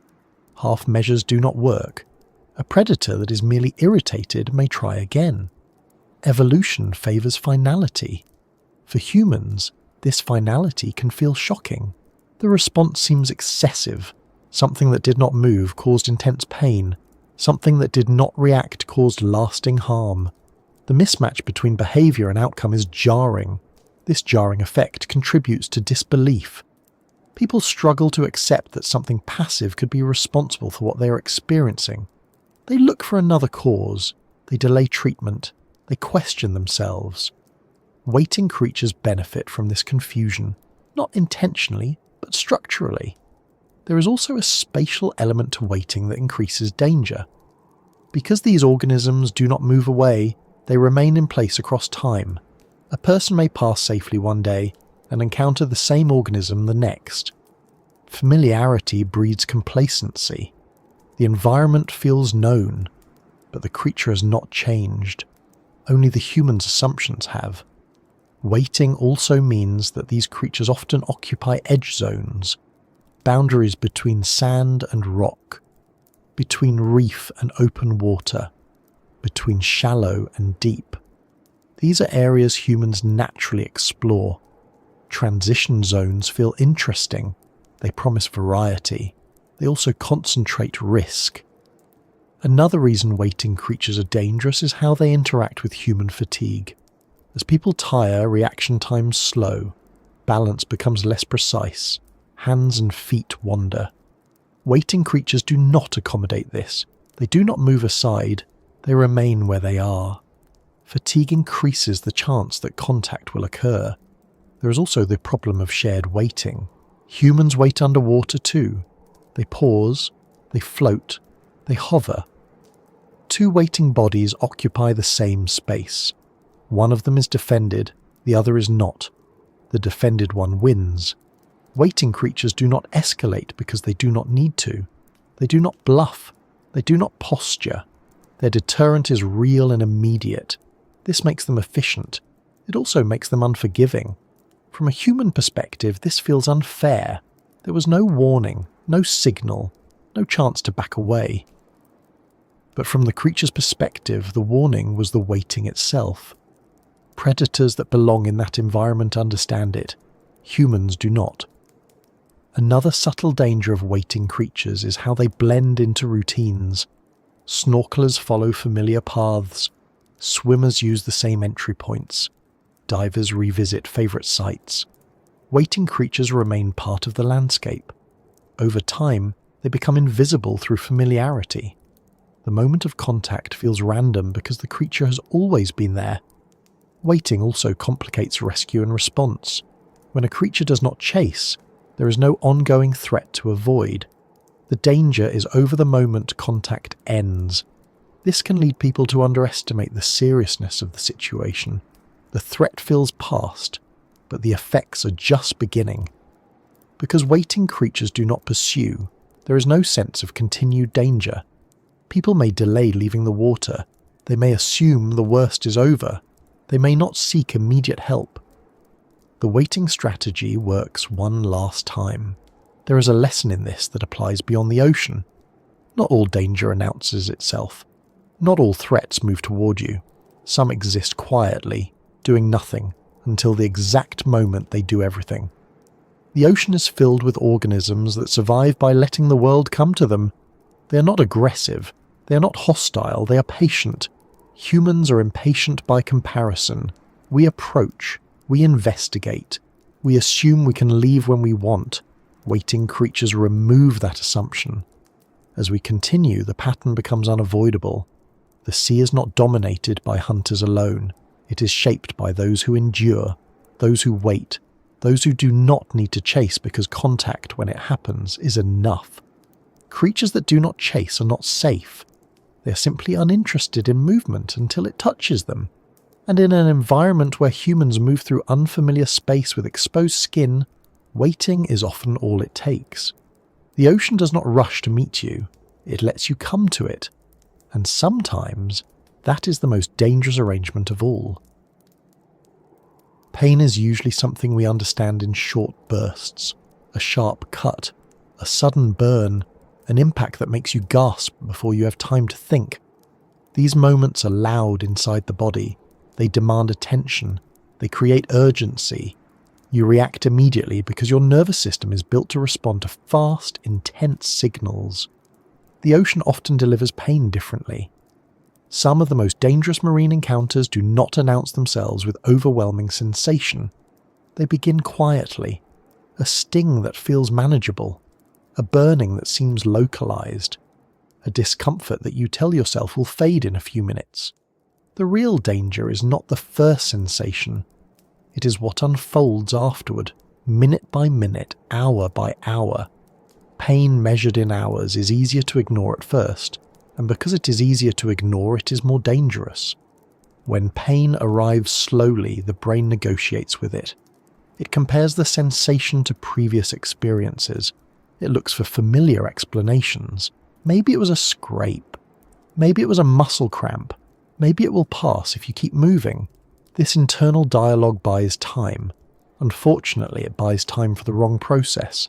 Many marine venoms and toxins are designed to persist.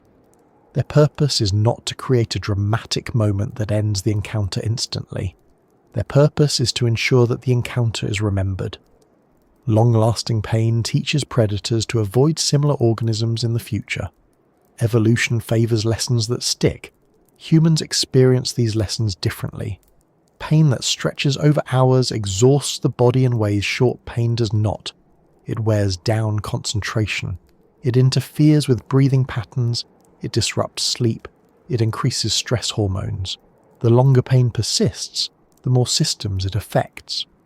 What began as a localized sensation becomes a full-body experience. This is where danger escalates. Extended pain is not just unpleasant. It has physiological consequences. Sustained stress responses can affect heart rate, blood pressure, and immune function. Muscles tense and fatigue. Breathing may become shallow. Panic can creep in gradually, fueled by uncertainty rather than shock. The ocean's slow pain mechanisms exploit this cumulative effect. One of the most deceptive aspects of long-lasting pain is how it changes perception of severity. People often judge injuries by their peak intensity rather than their duration. A pain that spikes and fades feels less threatening than a pain that never quite peaks but refuses to leave. Because the intensity remains tolerable, people delay seeking help. "I can handle this" becomes a dangerous mantra. Pain measured in hours also creates false milestones. If you expect pain to last a few minutes and it lasts 10, you adjust. If it lasts 30, you adjust again. Each adjustment resets your expectation. The absence of a clear endpoint keeps you in a loop of waiting rather than acting. Marine toxins often take advantage of this uncertainty. Some venoms cause pain that fluctuates. It eases slightly, then returns. This pattern encourages hope. Maybe it's getting better. Then the pain surges again. The cycle repeats. Each cycle delays decisive action. There is also a psychological burden associated with prolonged pain. Short pain feels finite. Long pain feels endless. The mind begins to catastrophize. What if this doesn't stop? What if something is seriously wrong? Anxiety amplifies sensation. Sensation amplifies anxiety. The loop tightens. In water-related injuries, this mental spiral is particularly dangerous because it can affect breathing and movement. Panic increases oxygen demand. Shallow breathing reduces oxygen intake. Muscle tension increases fatigue. The body becomes less capable of managing stress precisely when it needs to. Pain measured in hours often outlasts the environment where it began. The person leaves the water, they dry off. They return to what should be a safe place, and yet the pain follows them. This creates a sense of betrayal. The danger feels portable. It does not stay where it belongs. This lingering effect makes marine injuries psychologically different from many land-based ones. You expect danger to end when you leave the dangerous place. When it doesn't, the experience feels wrong. There is also a timing mismatch that complicates response. Many people assume that if something serious were going to happen, it would happen quickly. When hours pass without catastrophic symptoms, they assume the risk has passed. They underestimate the slow progression of certain toxins. Some effects take time to reach critical levels. Toxins spread through the bloodstream. They interfere with cellular processes gradually. The body compensates until it cannot. The tipping point may arrive long after the initial contact. Pain is often the only early warning, but pain that persists becomes the background noise. The brain adapts. Sensation dulls slightly. People resume activity. They distract themselves. They attempt to normalize the experience. This normalization delays treatment. Pain measured in hours is also harder to explain to others. There is no dramatic moment to describe, no clear injury to point to. The story sounds vague. I touch something, it hurts, it keeps hurting. This lack of specificity can lead to dismissal, both from others and from the injured person themselves. Social dynamics matter here. People do not want to overreact. They do not want to be seen as dramatic. They hesitate to seek help without a clear justification.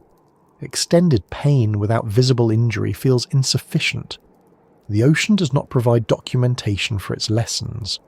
Another danger of prolonged pain is how it affects decision-making. Pain drains cognitive resources. It reduces patience. It narrows focus. People become less able to assess risk rationally. They may make poor choices about movement, hydration, or medical care.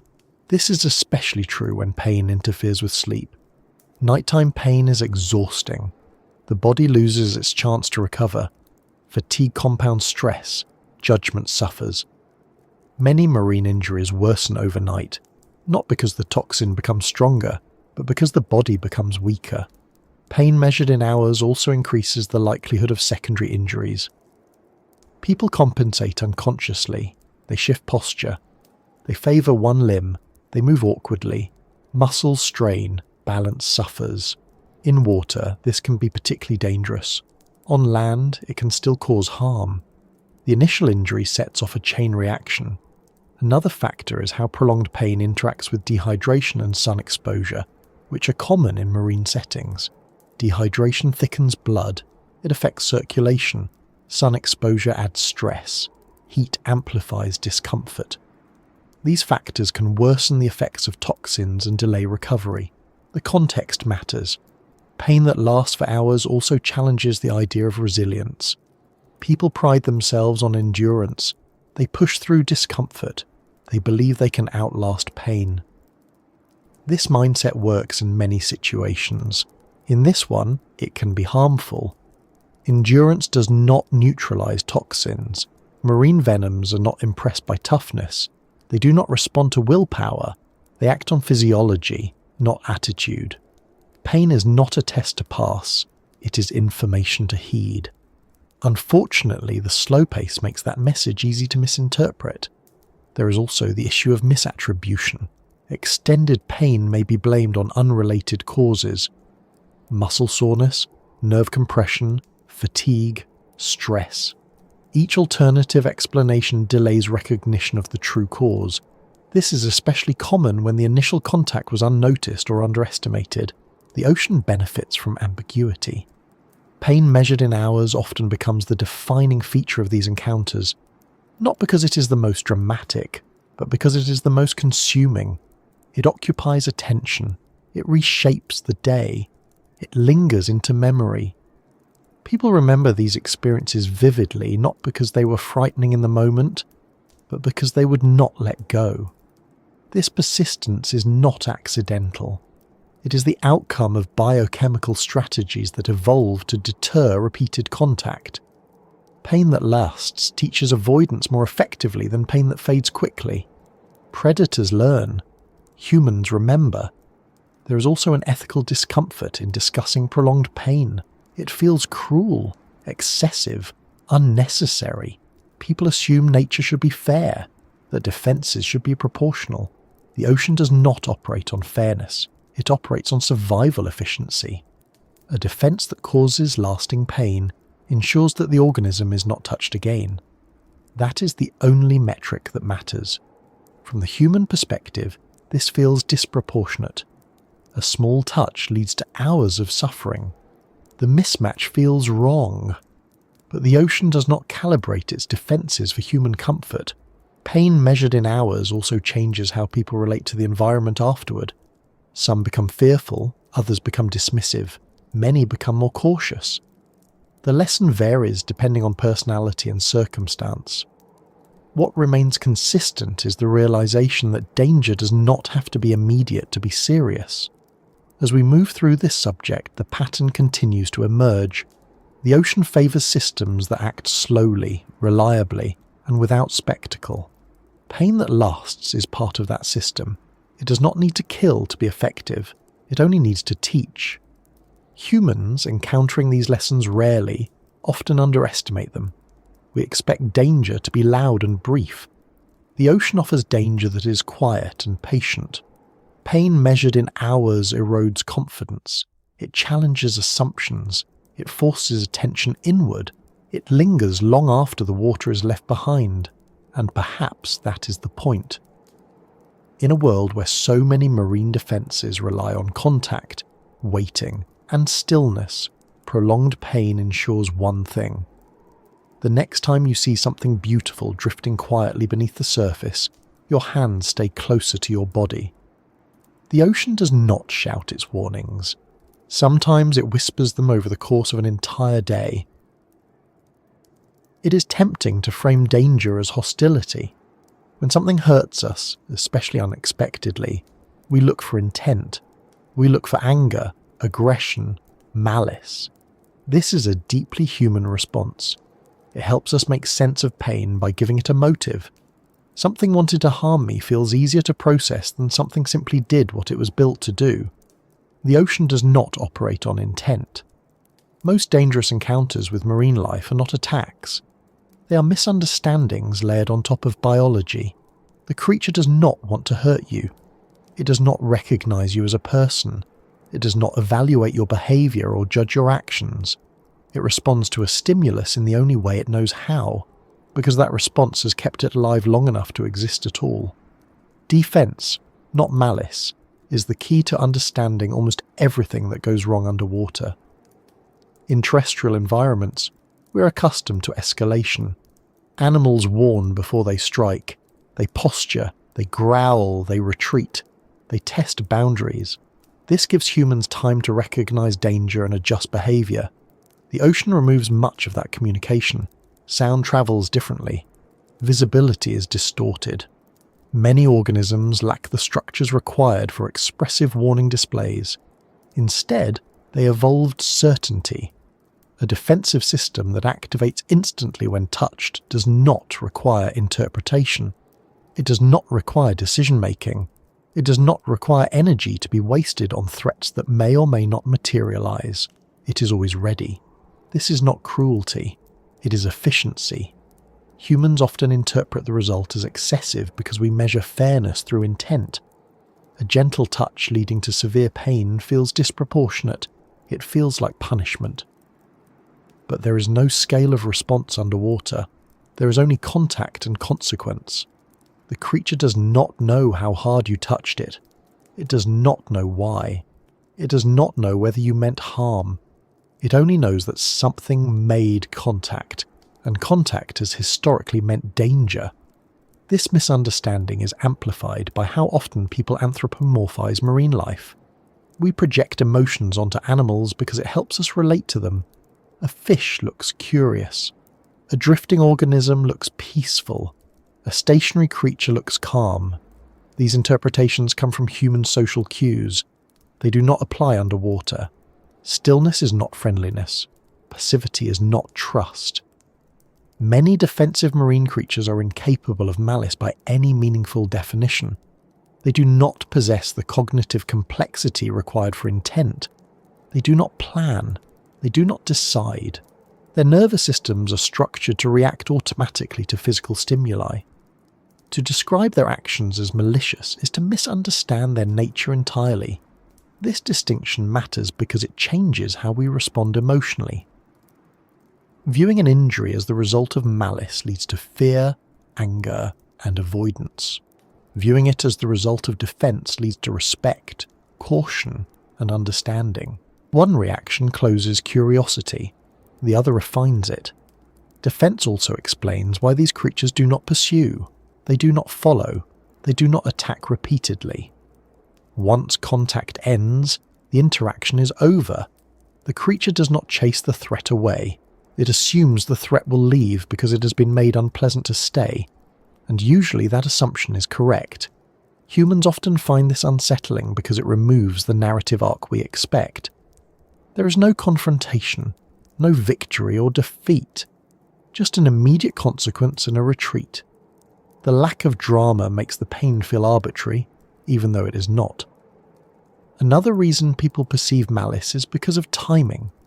The delayed effects of some marine defences feel vindictive.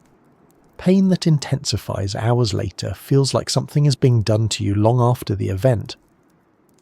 But this delay is not intentional. It is chemical. It reflects how substances move through tissue and interact with biological systems.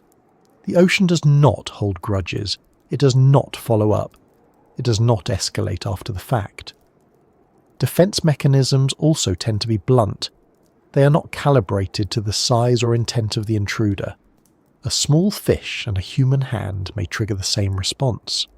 This feels unfair because humans are not predators in this context. But the defense is not designed to distinguish. It cannot afford to. Evolution does not reward nuance when the cost of being wrong is death. Understanding defense helps explain why these creatures are often found in areas humans frequent. Shallow water, reefs, lagoons.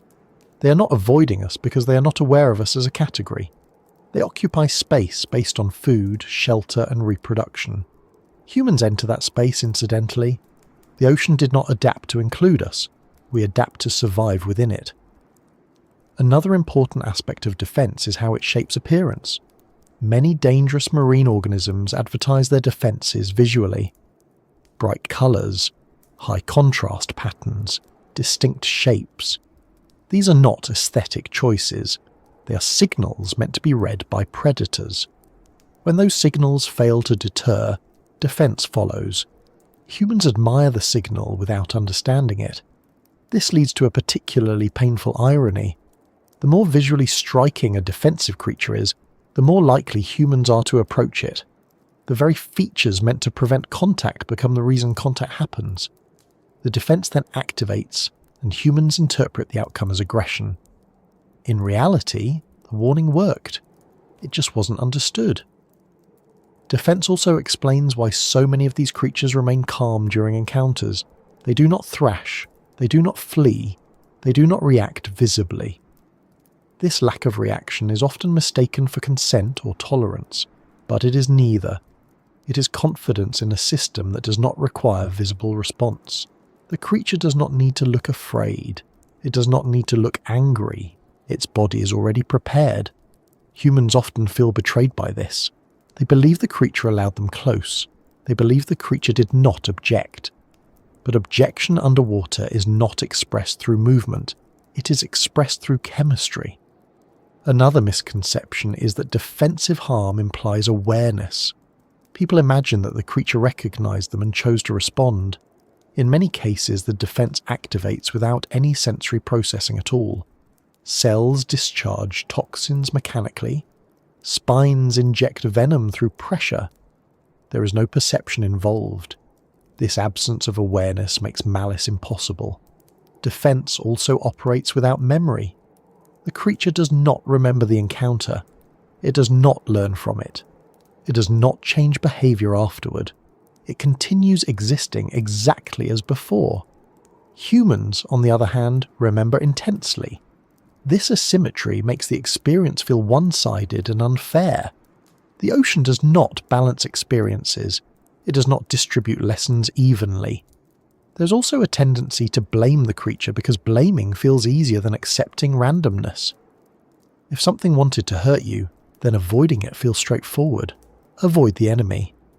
If something hurt you accidentally, the world feels less predictable. That unpredictability is uncomfortable. But the ocean is unpredictable because it is not oriented around human meaning.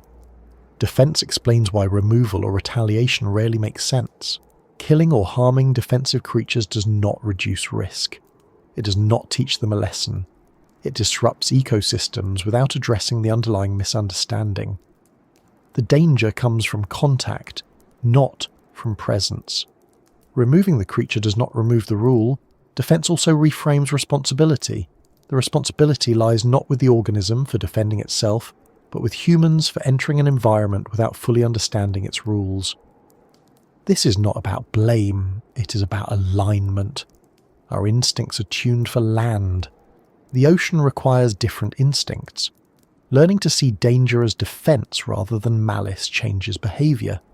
It encourages distance rather than fear. It promotes observation rather than interaction. It shifts focus from confrontation to coexistence. This perspective also reduces panic during encounters. Understanding that the creature is not attacking but responding can help people remain calmer.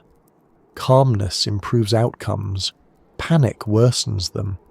Defense does not mean the danger is trivial. It means it is impersonal. There is something humbling in this realization. The ocean does not care enough about us to hate us. It does not target us. It does not single us out. We are incidental. Our pain is collateral to survival strategies that existed long before we arrived. This can feel dismissive. It can also feel grounding. When we stop attributing malice to marine life, we stop expecting it to behave in ways that make sense to us. We stop waiting for warnings that will never come. We stop assuming that gentleness will be reciprocated. We begin to respect distance as the primary form of safety. Defense also explains why education is more effective than fear. Teaching people that these creatures are aggressive creates panic. Teaching people that these creatures are defensive creates understanding. One leads to avoidance through anxiety. The other leads to avoidance through respect. Respect lasts longer. As we move deeper into this exploration, the pattern becomes consistent. The ocean is not hostile. It is indifferent. Its inhabitants are not villains. They are survivors.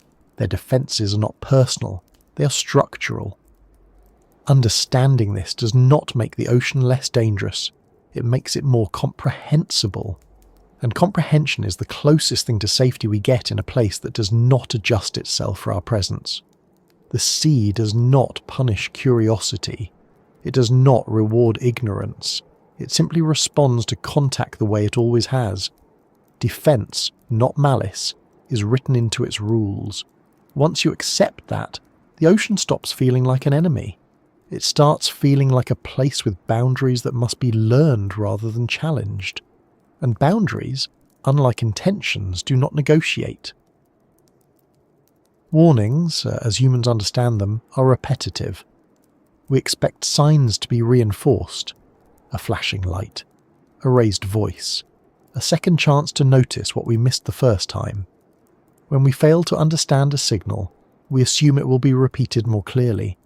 This expectation is deeply ingrained because it works in many human systems. Education repeats lessons. Roads repeat signs. People repeat themselves when they want to be understood. The ocean does not repeat itself for clarity. When people say the ocean never warns you twice, they are not describing cruelty. They are describing a mismatch between how humans learn and how natural systems operate. The sea does not escalate communication. It does not adjust its signals based on your comprehension.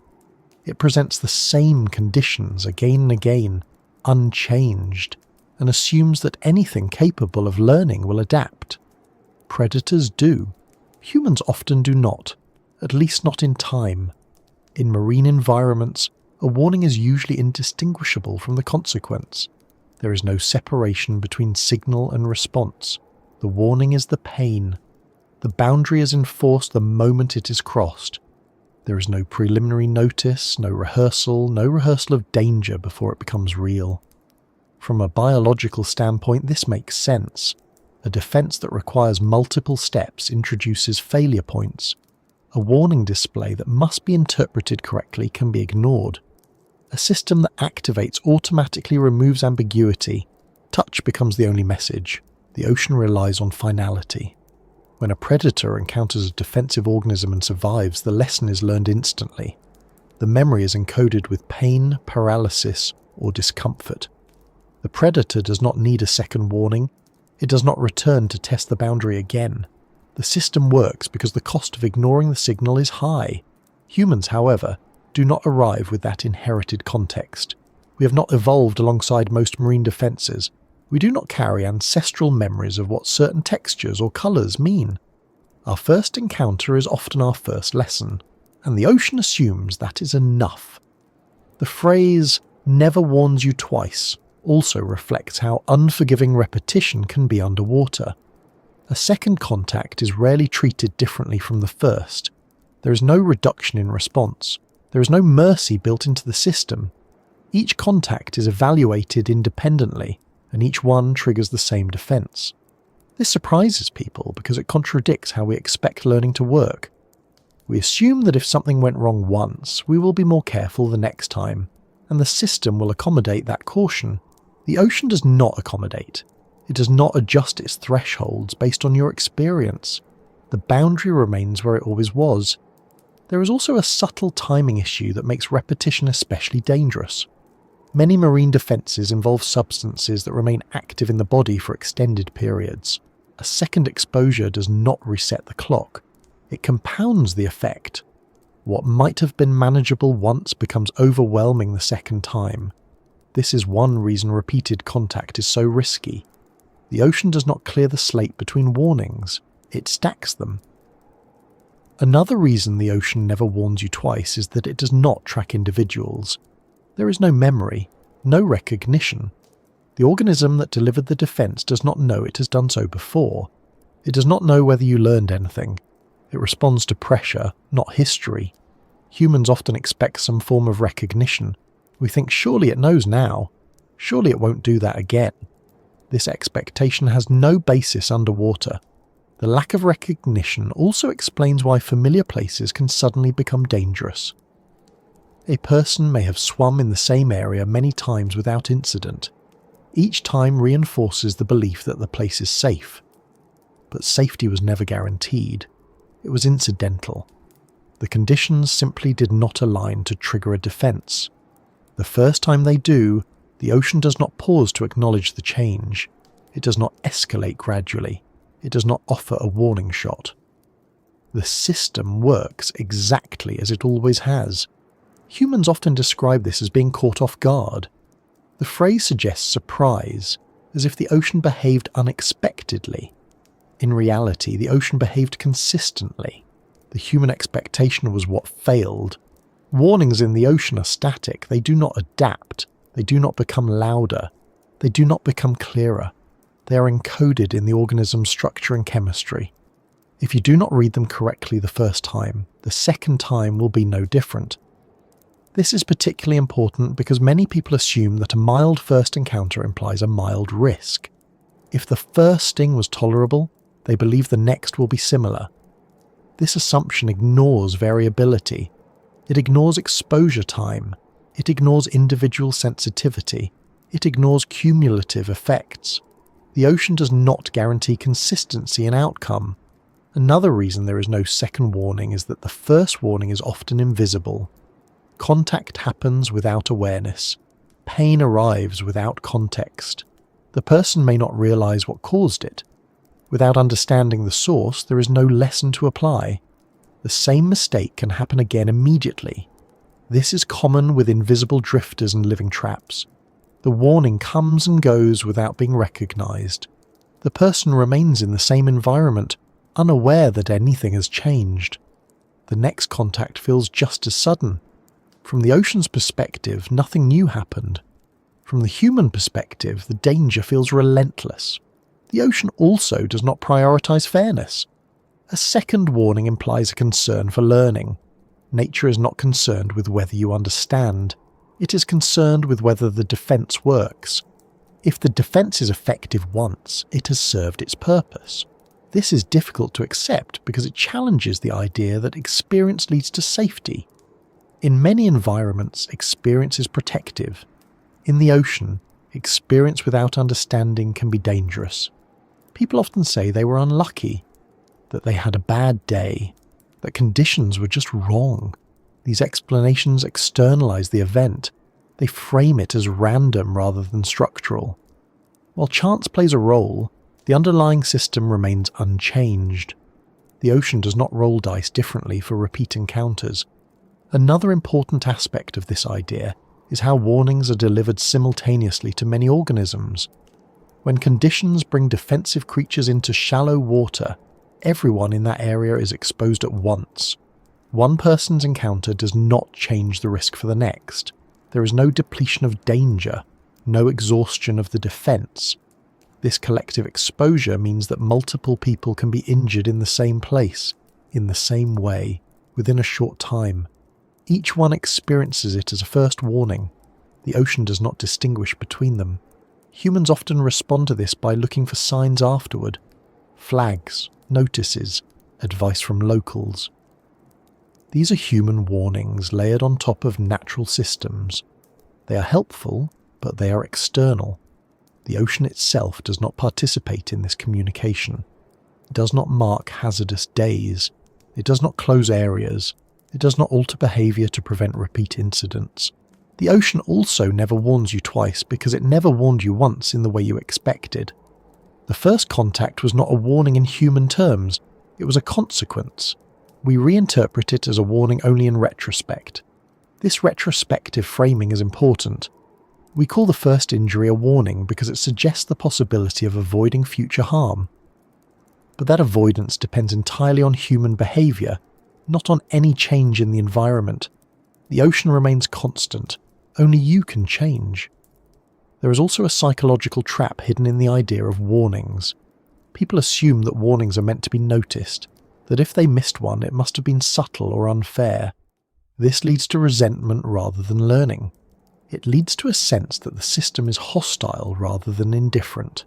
Indifference is harder to negotiate with. The ocean does not care whether you learn. It does not care whether you understand. It only enforces boundaries. Those boundaries do not move, and they do not explain themselves. Another reason the ocean never warns you twice is that many of its defences are irreversible. Some injuries cause lasting damage. Some effects persist long after the encounter. There is no opportunity for a second lesson because the first one already changed the body permanently. This is not because the ocean is punitive. It is because the defences evolved to prevent repeated contact entirely. A predator that is injured severely does not return. The system does not assume recovery. Humans expecting recovery are surprised by permanence. There is also the issue of scale. Humans are large, resilient mammals. We assume that we can absorb mistakes. In many environments, this is true. In the ocean, size does not guarantee safety. Chemical defences do not scale with body mass in predictable ways. A second exposure may be more dangerous than the first simply because the body systems are already stressed. The phrase, "never warns you twice," is also a reminder that learning in the ocean is often vicarious. We learn from stories, from signs, from experience shared by others.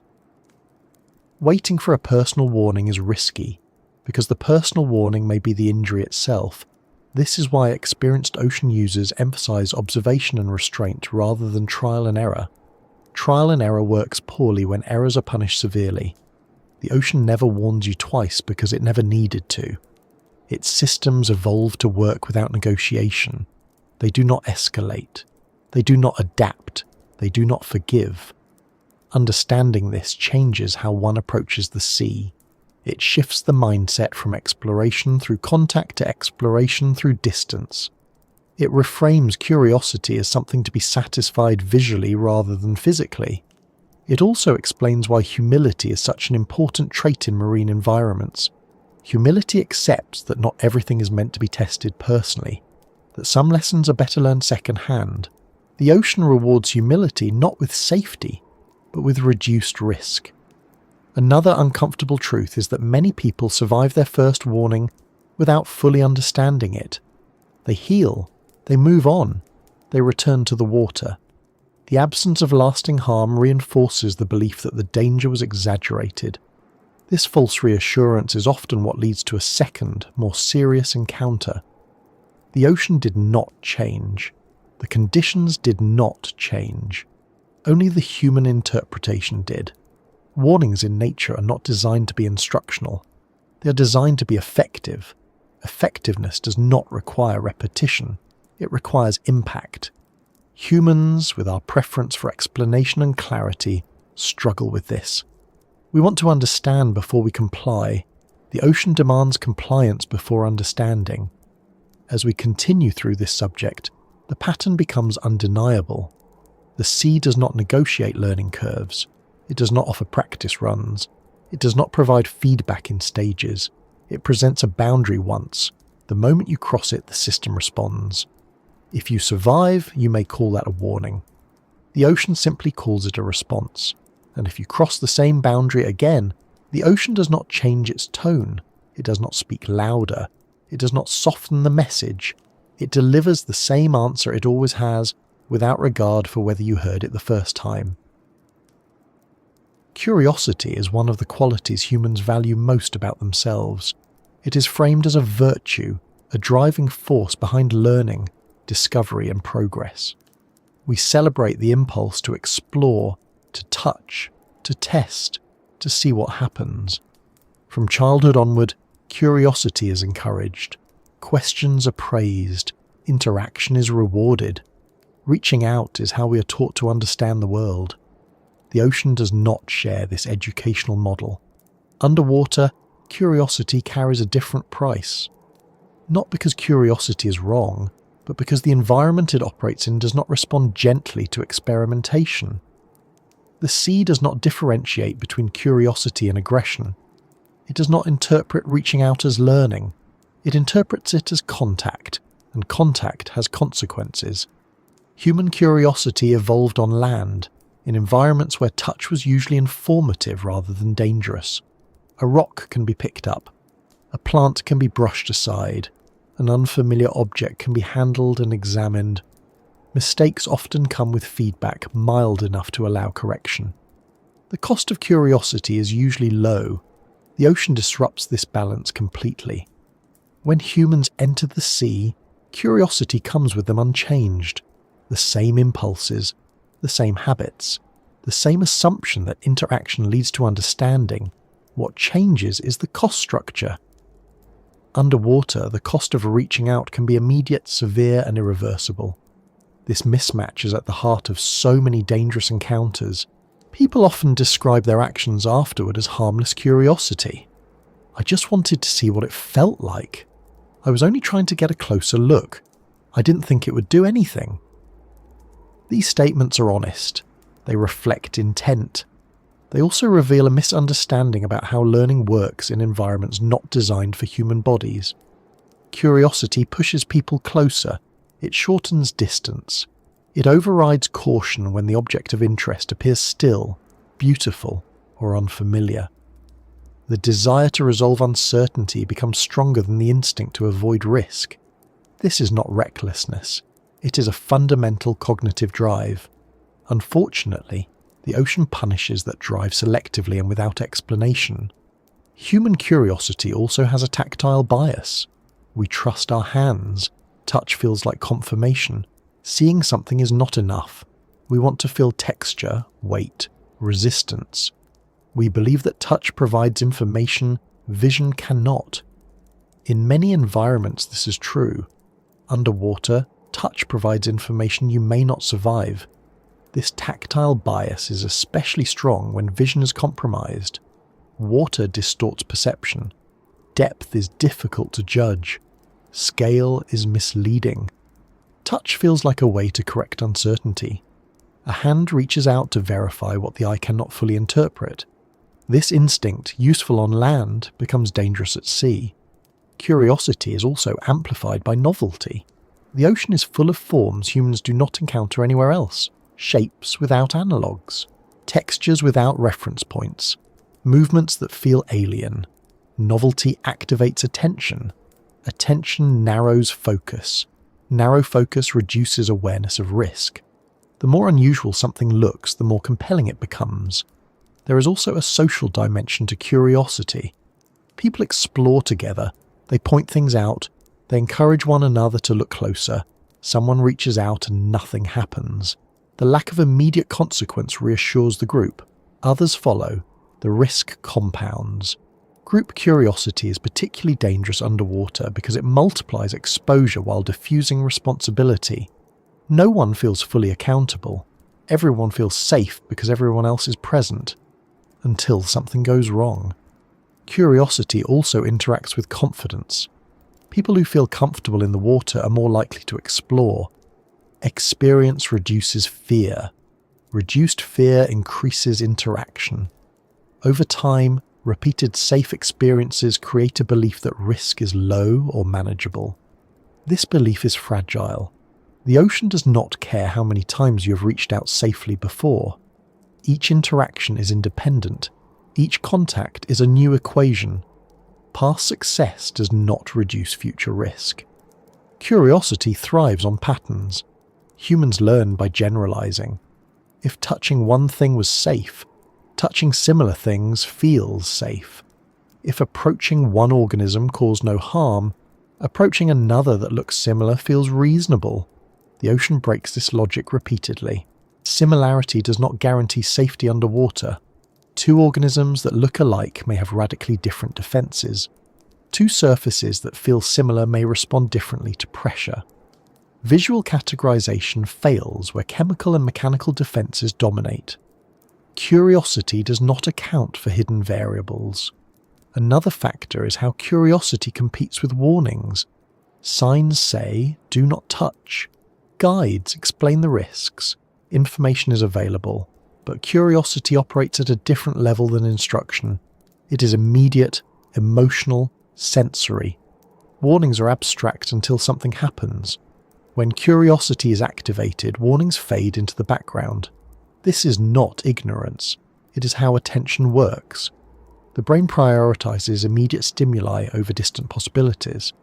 The ocean offers immediate stimuli in abundance. Warnings exist outside the water, often forgotten once submerged. Curiosity also has a narrative component. People like stories. They like experiences they can recount. I saw this. I touched that. I felt something unusual. These narratives feel richer than passive observation. They carry social value. Underwater, the cost of a good story can be very high. There is also the misconception that curiosity implies respect. People believe that being interested in something is a form of appreciation. That gentle interaction honors the object. This belief does not translate underwater. Appreciation does not require contact. Respect is expressed through distance. The ocean does not interpret curiosity as admiration.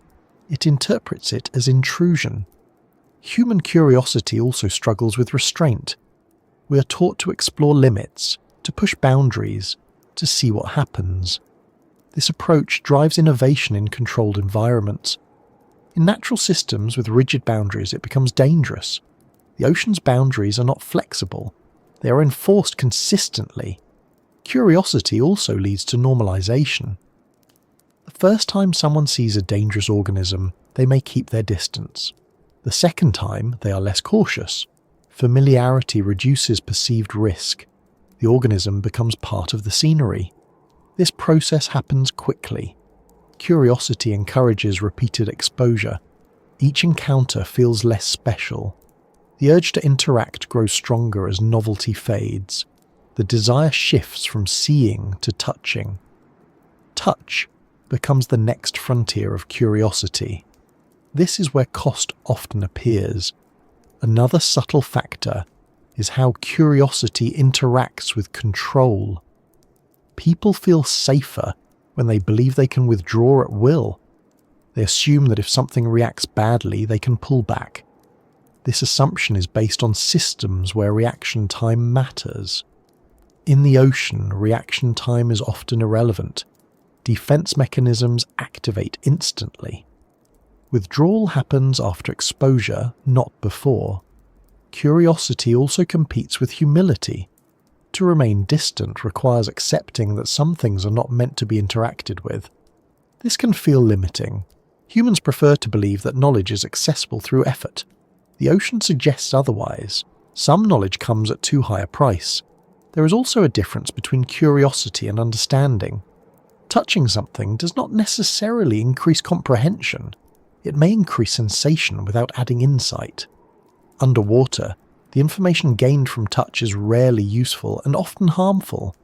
Observation provides most of what can be learned safely. Human curiosity is also influenced by optimism bias. People believe bad outcomes are less likely to happen to them. They assume they will be the exception. This bias is strong in recreational settings, where people are relaxed and enjoying themselves. The ocean does not recognize exceptions. Curiosity also interacts with time pressure. People feel they have limited opportunities. A brief swim, a short dive, a moment before conditions change. This urgency encourages risk-taking. Reach out now or miss the chance. The ocean rewards patience, not urgency. Another cost of curiosity is how it affects post-incident reflection. People often blame themselves harshly after being injured. They replay the moment of reaching out. They question their judgment. Curiosity becomes a source of shame rather than learning. This shame can discourage sharing experiences, which limits collective knowledge. There is also a cultural narrative that frames curiosity as bravery. Exploring the unknown is heroic. Hesitation is framed as fear. Underwater, bravery expressed through restraint is safer than bravery expressed through action. The ocean does not value courage, it values distance. Curiosity also tends to focus on the object of interest, rather than the system it belongs to. A single organism draws attention, while the surrounding environment is ignored. This narrow focus increases risk. The danger may not be the object itself, but what lies nearby. Reaching out narrows awareness at the worst possible moment. Human curiosity is also persistent. Even after being warned, people want to test the warning. They want to see if it applies to them.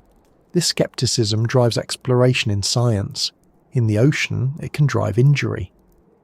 Warnings are not hypotheses to be tested underwater. The cost of reaching out is not always immediate injury. Sometimes it is delayed pain.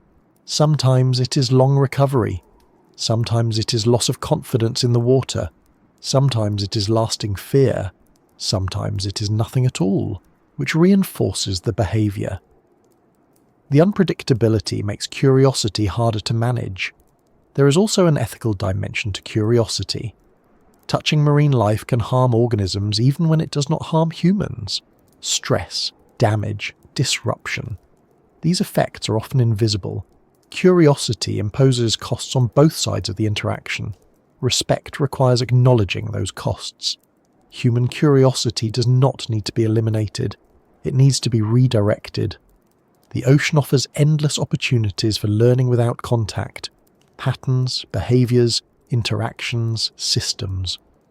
Watching how things move, wait, react, and coexist offers deeper understanding than touch ever could. Curiosity expressed through observation aligns better with the ocean's rules. The cost of reaching out is not meant as punishment. It is not a moral lesson. It is a structural consequence of bringing land-based instincts into an environment that operates differently. The ocean does not discourage curiosity. It discourages contact. Once this distinction is understood, behaviour changes naturally. People who learn to satisfy curiosity visually tend to experience fewer injuries. They maintain distance. They keep their hands close. They observe longer. They notice more. Curiosity deepens rather than narrows. This is the form of curiosity the ocean tolerates. As we move forward, it becomes clear that many dangerous encounters are not the result of ignorance, but of misapplied curiosity. People knew, in theory, that the ocean could be dangerous. They simply believed their curiosity was harmless. The ocean does not agree. Curiosity is not the enemy. Unchecked curiosity is. The difference lies in restraint, in accepting that not everything that can be reached for should be. In recognizing that understanding does not always require touch. The sea is not a classroom built for hands-on learning. It is a system where distance is information and restraint is wisdom. The cost of reaching out is rarely worth what you think you will gain, and once paid, it cannot be refunded. The ocean does not punish curiosity, it simply enforces boundaries, and boundaries once crossed do not explain themselves. The stories we hear most often about the ocean are the dramatic ones. Shipwrecks, storms, massive animals breaking the surface, moments where danger is loud, visible, and unmistakable. These stories fit comfortably into how humans like to understand risk. Something happened, something fought back, someone survived against the odds. but the sea holds a much larger collection of stories that rarely get told. They are quieter, smaller, less cinematic. They do not involve heroic struggle or clear villains. They are survival stories shaped by chance, restraint, timing, and sometimes nothing more than the fact that a body held on long enough for help to arrive. These are the stories that pass without headlines, even though they reveal far more about how the ocean actually works. Many of these stories begin without anyone realizing a story has started.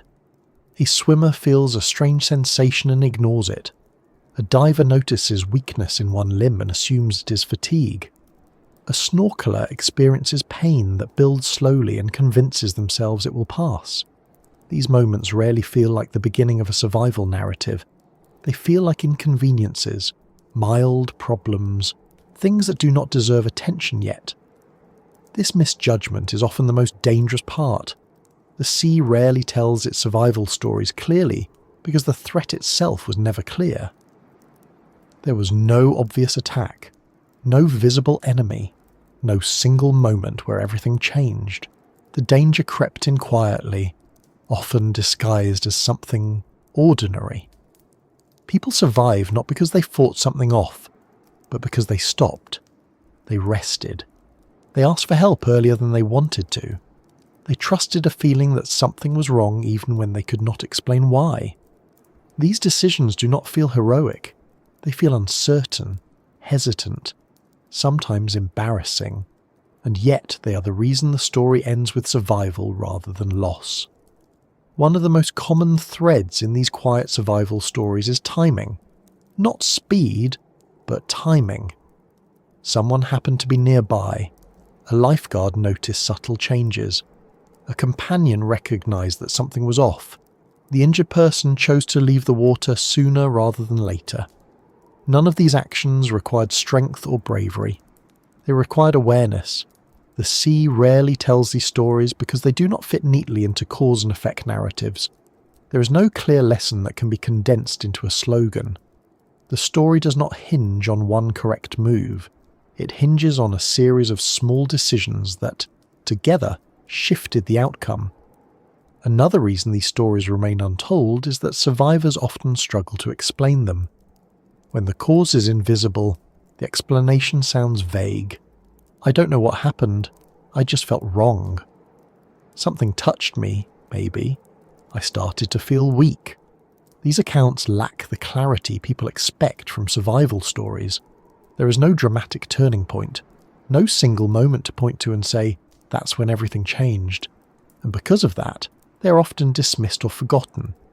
The sea also rarely tells these stories because many survivors minimize them afterward. Once the danger passes, there is a strong desire to return to normal, to believe it wasn't serious, to frame it as a scare rather than a near miss. This helps the mind regain a sense of control, but it erases valuable information. Near misses do not feel worth sharing until someone else makes the same mistake. Another pattern in these stories is how often survival depended on doing less, not more, not swimming harder, not pushing through pain, not trying to prove resilience. Survival came from stopping activity, reducing movement, conserving energy, and allowing the body to stabilize. This runs counter to many cultural narratives about toughness. We admire pushing through discomfort. We praise endurance. In the ocean, endurance can worsen outcomes. Movement spreads toxins, exertion increases stress, calm improves survival. But calm is rarely celebrated as heroism.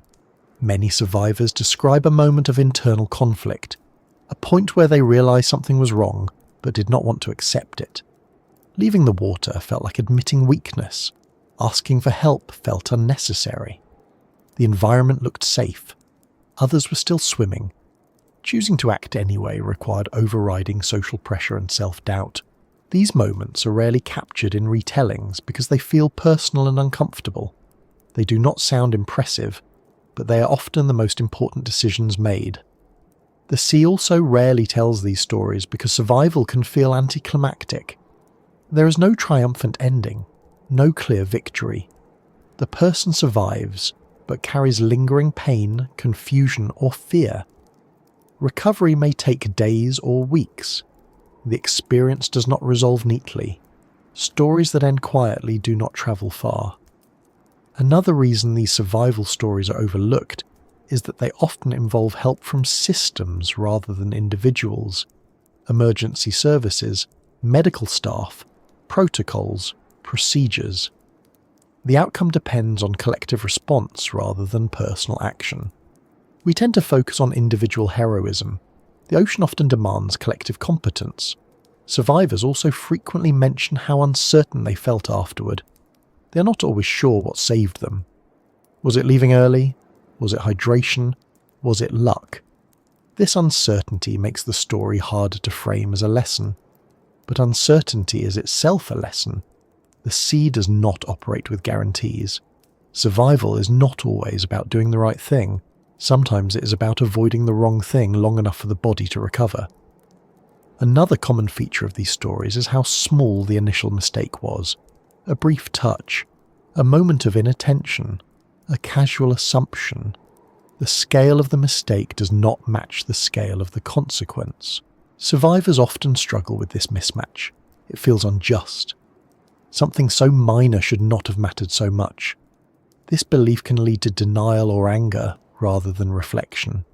The ocean does not calibrate consequences to human intuition. Many of these survival stories also involve people who are experienced, confident, and knowledgeable. Not beginners, not reckless thrill seekers. People who had spent years in the water without incident. This is uncomfortable to acknowledge because it undermines the idea that experience alone protects us. Experience helps, but it does not grant immunity. The ocean does not track resumes. Survivors often report a shift in how they relate to the sea afterward. Not fear, necessarily, but distance. A new respect for boundaries. A willingness to observe without interacting. A subtle change in posture, in movement, in attention. These changes are rarely dramatic. They're quiet adjustments that reduce risk over time. The sea rarely tells these stories because they do not end with conquest or mastery. They end with humility. Another reason these stories remain untold is that they lack clear villains. There is nothing to blame, no animal to fear, no single cause to eliminate. The danger came from a system functioning exactly as designed. People prefer stories with villains because they offer closure. These stories offer none. Survival stories the sea rarely tells are also difficult to pass on because they resist simplification. The lesson is not do this or don't do that. The lesson is pay attention, assume uncertainty and respect distance. These are habits, not rules. Survivors often mention how much they relied on others in ways they did not expect. Someone noticed their breathing change. Someone insisted they rest. Someone recognized symptoms they did not. Survival was not a solo effort. This challenges the idea of independence that many people bring into the ocean.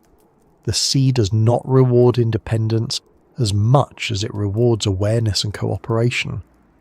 Another subtle element in these stories is how often survival depended on early recognition rather than perfect action. The moment someone acknowledged that something was wrong, options remained open. Delay narrowed those options. The sea rarely tells this part clearly. Recognition happens internally, quietly, without witnesses. There is also a social silence around these stories because people fear discouraging others from enjoying the ocean. Sharing near misses feels like spoiling the experience. It feels negative. So the stories remain personal, unshared, and unlearned from.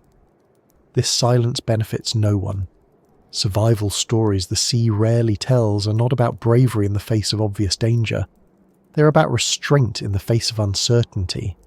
About choosing caution when nothing looks wrong. About trusting discomfort even when it lacks explanation. These are not dramatic lessons, they are practical ones. Another reason these stories are overlooked is that survival often feels accidental. People attribute it to luck rather than behaviour. Luck is comforting because it absolves us of responsibility. Behaviour requires change. The ocean does not distinguish between luck and preparation. It simply responds to conditions. Survivors also sometimes struggle with guilt. Why did I survive when others didn't? Why did my encounter end differently? This guilt can silence stories rather than amplify them. But these stories matter precisely because outcomes vary. They remind us that danger in the sea is not binary. It is not safe or deadly. It exists on a spectrum shaped by countless variables. Understanding that spectrum requires listening to stories that do not fit neat categories. The sea rarely tells these stories because it does not speak. It leaves humans to interpret what happened and decide what to share. When these stories are told, they often change behaviour more effectively than warnings or rules. They make risk feel real without being sensational. They show how easily situations shift. They highlight how small decisions matter. They also reinforce a central truth. Survival in the ocean is often not about strength, speed, or courage. It is about restraint, timing, and humility. The people who survive these encounters rarely describe themselves as heroes. They describe themselves as lucky, cautious, or simply attentive at the right moment. And perhaps that is why the sea rarely tells these stories. They do not glorify the ocean or the human. They simply reveal how thin the margin can be between a normal day and a life-altering event. These stories exist quietly, carried by individuals rather than headlines. They surface in conversations, in advice given gently, in habits changed without announcement. They remind us that the ocean does not always test us loudly. Sometimes it tests us with silence. And survival, in those moments, comes not from overcoming the sea, but from recognizing when to stop reaching, stop pushing, and let distance do its work. Learning to look without touching goes against something deeply ingrained in us. From the moment we're able to move with intention, we explore the world with our hands.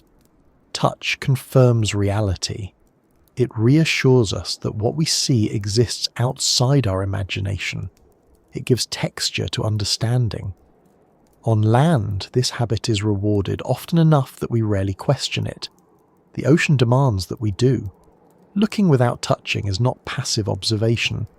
It is an active skill, one that requires restraint, awareness, and a willingness to accept uncertainty.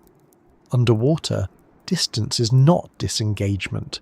It is participation on the ocean's terms. And for many people, learning this takes longer than learning how to swim. The first challenge is psychological. Touch feels like completion. When we look at something unfamiliar, the brain wants closure. What does it feel like? Is it soft? Is it rough?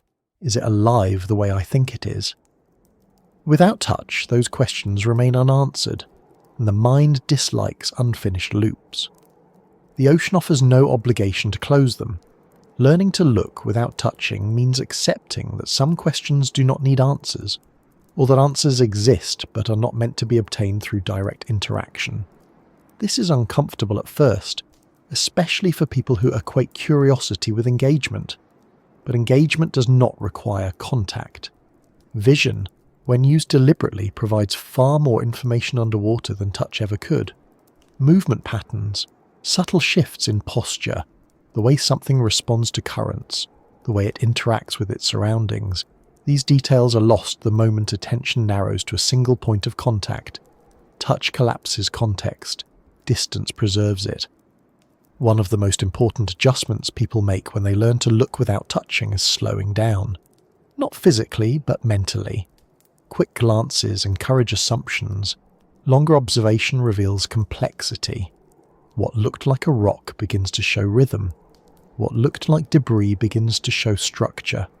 What looked inert begins to show life. This recognition often happens only when hands remain still. There is also a spatial awareness that develops with practice. Keeping track of where your body is in relation to the environment. Knowing where your hands are without looking at them. Maintaining neutral buoyancy or stable footing so you're not tempted to grab something for balance. This awareness is not automatic. It must be trained. And it is easiest to train when you accept that touching is not an option. Many experienced ocean users describe a shift that happens over time. At first, the urge to touch is constant. Later, it fades. The hands stay close to the body. The eyes do the work. Curiosity is satisfied through patience rather than action. This shift is not about fear. It is about fluency. Learning to look without touching also changes how people move. Movements become smaller, more deliberate, less reactive. There is less thrashing, less kicking, less reaching. The body occupies space more consciously. This reduces risk in ways that go beyond avoiding venom or injury. It conserves energy. It improves balance. It reduces stress on the environment. It makes the entire experience calmer. Touch is loud underwater, even when it feels gentle. Another important part of this learning process is understanding that not touching is not the same as being disconnected. Many people worry that distance makes the experience less rich, that without interaction, the ocean becomes something to watch rather than engage with. The opposite is often true. Distance allows patterns to emerge. You begin to notice how organisms respond to light, to shadows, to changes in water movement. You see relationships rather than objects. You notice who avoids whom, who shares space, who waits, who moves only when necessary. Touch interrupts these dynamics. It centers the experience on you rather than on the system. Learning to look without touching also requires letting go of the idea that you are missing out. This is harder than it sounds. There is a subtle anxiety that arises when you choose not to interact, a sense that something is being left unexplored, that you're not getting the full experience. But the full experience underwater is not tactile, it is relational. The ocean is not a collection of objects to be handled. It is a network of interactions unfolding continuously. Touching one part does not deepen understanding of the whole. Watching longer often does. Another challenge is social pressure. When others touch, it feels safe to follow. When others pose for photos, handle organisms, or point out how harmless something seems, restraint can feel awkward. Saying no to touch feels like overreacting. Learning to look without touching often means being comfortable with that awkwardness. Experienced guides and divers often model this behaviour quietly. They do not lecture, they do not dramatize risk, they simply do not touch. Over time, this example communicates more effectively than warnings ever could. Silence teaches. There is also a practical benefit to not touching that many people discover only after adopting the habit. The ocean becomes clearer, not visually, but perceptually. When hands are still, attention widens. Peripheral awareness improves. You notice more because you're not fixated on what your fingers are doing. This broader awareness increases safety in general. You notice currents sooner. You notice changes in conditions. You notice when something feels off. Touch narrows focus. Distance expands it. Learning to look without touching also involves redefining what it means to interact. Interaction does not have to be physical. It can be temporal. Spending time observing the same area reveals changes that a quick interaction would miss. Who comes and goes, how behaviour shifts with light or tide. This kind of interaction builds familiarity without risk. Another aspect of this learning is humility, accepting that you are a visitor, that the environment does not exist for your exploration, that your role is to pass through without altering what you encounter. This perspective changes motivation. The goal shifts from experience acquisition to experience appreciation. Touch is often motivated by the desire to confirm control, to prove that you can handle something, that you are not afraid. Looking without touching removes that test entirely. There is nothing to prove. Learning to look without touching also reduces harm to the environment. Many marine organisms are fragile even when they're dangerous. Touching can damage them, stress them, or disrupt their behaviour. Even brief contact can have consequences for organisms that evolved without human interference. Distance protects both sides of the interaction. There is also an ethical satisfaction that comes from restraint, knowing that you left no trace, that nothing had to recover from your presence, that the environment continued as it was after you passed through. This satisfaction is quieter than the thrill of touch, but it lasts longer. Another subtle benefit is how restraint changes memory. Experiences built on observation rather than interaction tend to be recalled with more detail. You remember movement, light, and relationships rather than sensation alone. These memories are richer and more accurate representations of the environment. Touch creates a single focal memory. Observation creates a layered one. Learning to look without touching also aligns with how the ocean itself operates. Many of its most effective strategies rely on patience, stillness, and observation. By mirroring those qualities, humans move more harmoniously through the environment. This harmony reduces conflict. It is also worth noting that restraint becomes easier with knowledge. The more you understand about how marine defences work, the less tempted you are to test them. Understanding replaces curiosity-driven risk with informed appreciation. Education supports restraint. However, restraint does not require complete understanding. It requires accepting that not understanding everything immediately is acceptable, that mystery is not a problem to be solved, but a feature to be respected.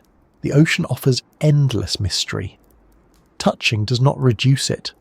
Learning to look without touching is also a form of self-trust. Trusting that you can enjoy something without needing to possess it. Trusting that your experience is valid even without physical confirmation. This trust grows with practice. Many people describe a moment when restraint becomes automatic, when the urge to touch simply does not arise. The hands remain still without effort. Curiosity expresses itself through watching longer rather than reaching. This moment does not feel like loss. It feels like fluency. There is also a safety benefit that is easy to overlook. When you remove touch from the equation, many risks disappear entirely. Not just venomous encounters, but cuts, scrapes, entanglement, and loss of balance. Distance simplifies safety. Simpler systems fail less often. Learning to look without touching also prepares people for unexpected situations. When something brushes past you or appears suddenly, the instinct to grab is reduced. You are less likely to react with your hands. This reduces secondary contact and escalation. Restraint becomes reflexive. This skill is transferable beyond the ocean. It trains patience, awareness, and respect for boundaries. It reinforces the idea that not every interaction needs to be physical to be meaningful. The ocean is simply where the lesson is most clearly enforced. As people adopt this approach, their relationship with the sea often changes. It becomes less about conquering fear and more about maintaining balance, less about proving ability and more about sustaining presence. The water feels calmer because behavior is calmer. Learning to look without touching is not a rule imposed by fear. It is a skill developed through understanding. It acknowledges that some environments reward restraint more than action. The ocean is one of those environments. Hands close, eyes open, time extended, distance maintained. This is not disengagement, it is alignment. And when alignment replaces impulse, the sea becomes not safer in an absolute sense, but more navigable, less surprising, less punishing.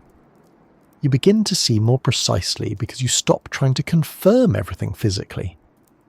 In a place where touch can be irreversible, learning to look without touching is not limitation. It is freedom of movement without consequence. The ocean does not require you to interact to be present. It only asks that you recognize where presence ends and intrusion begins. Once that distinction becomes instinctive, the cost of reaching out fades, and what remains is a quieter, deeper way of being there at all.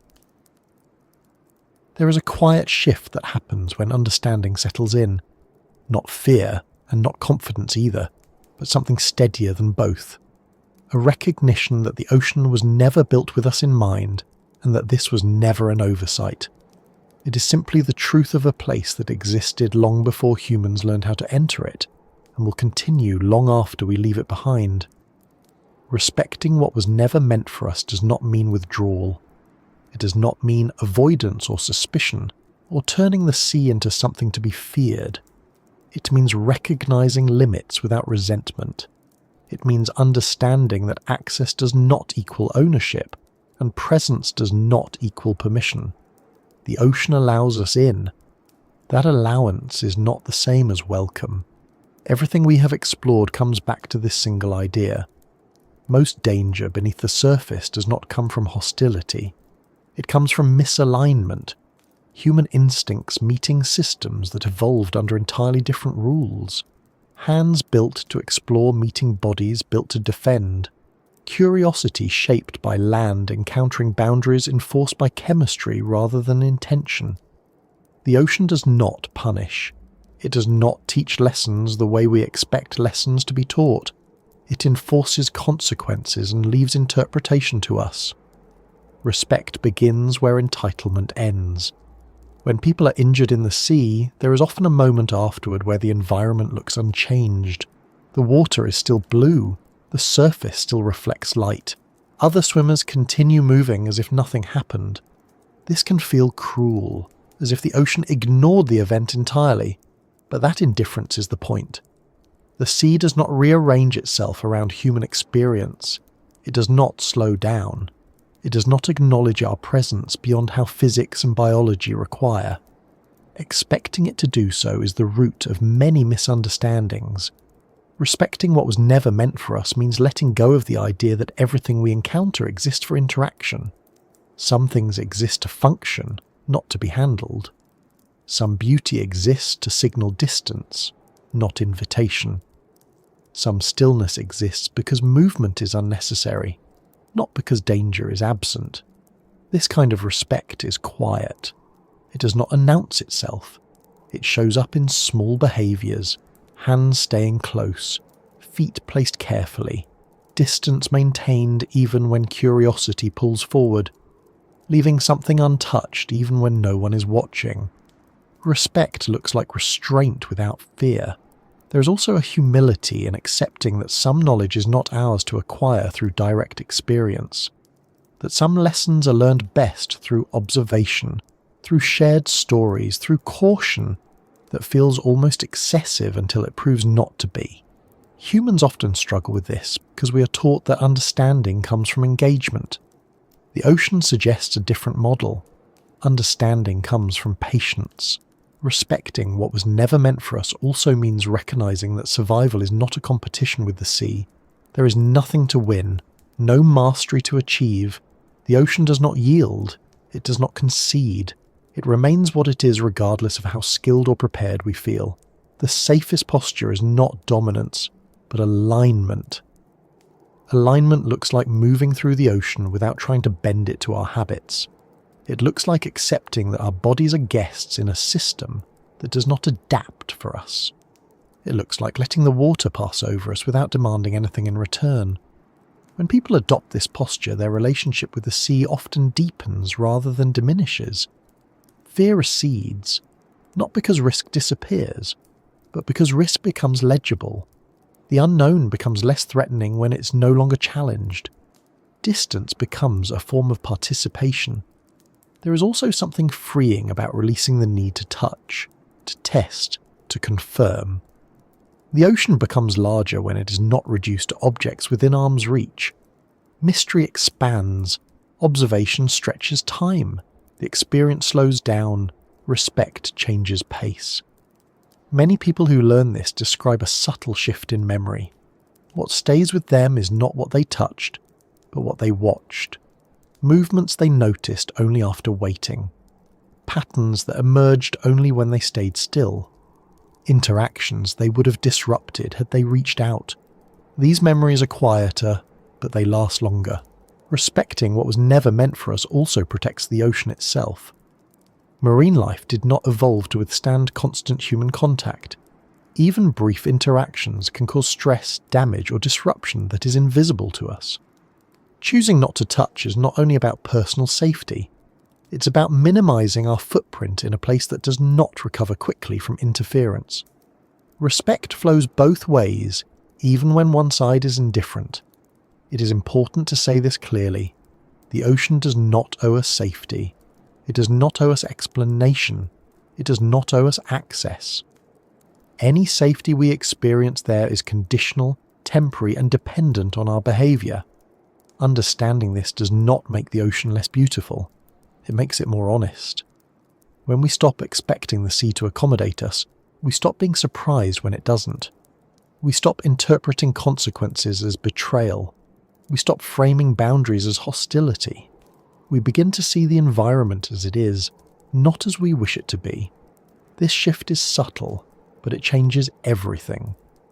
Respecting what was never meant for us also means carrying this understanding beyond ourselves, sharing it quietly, modelling restraint rather than enforcing rules, allowing others to learn without fear but not without awareness.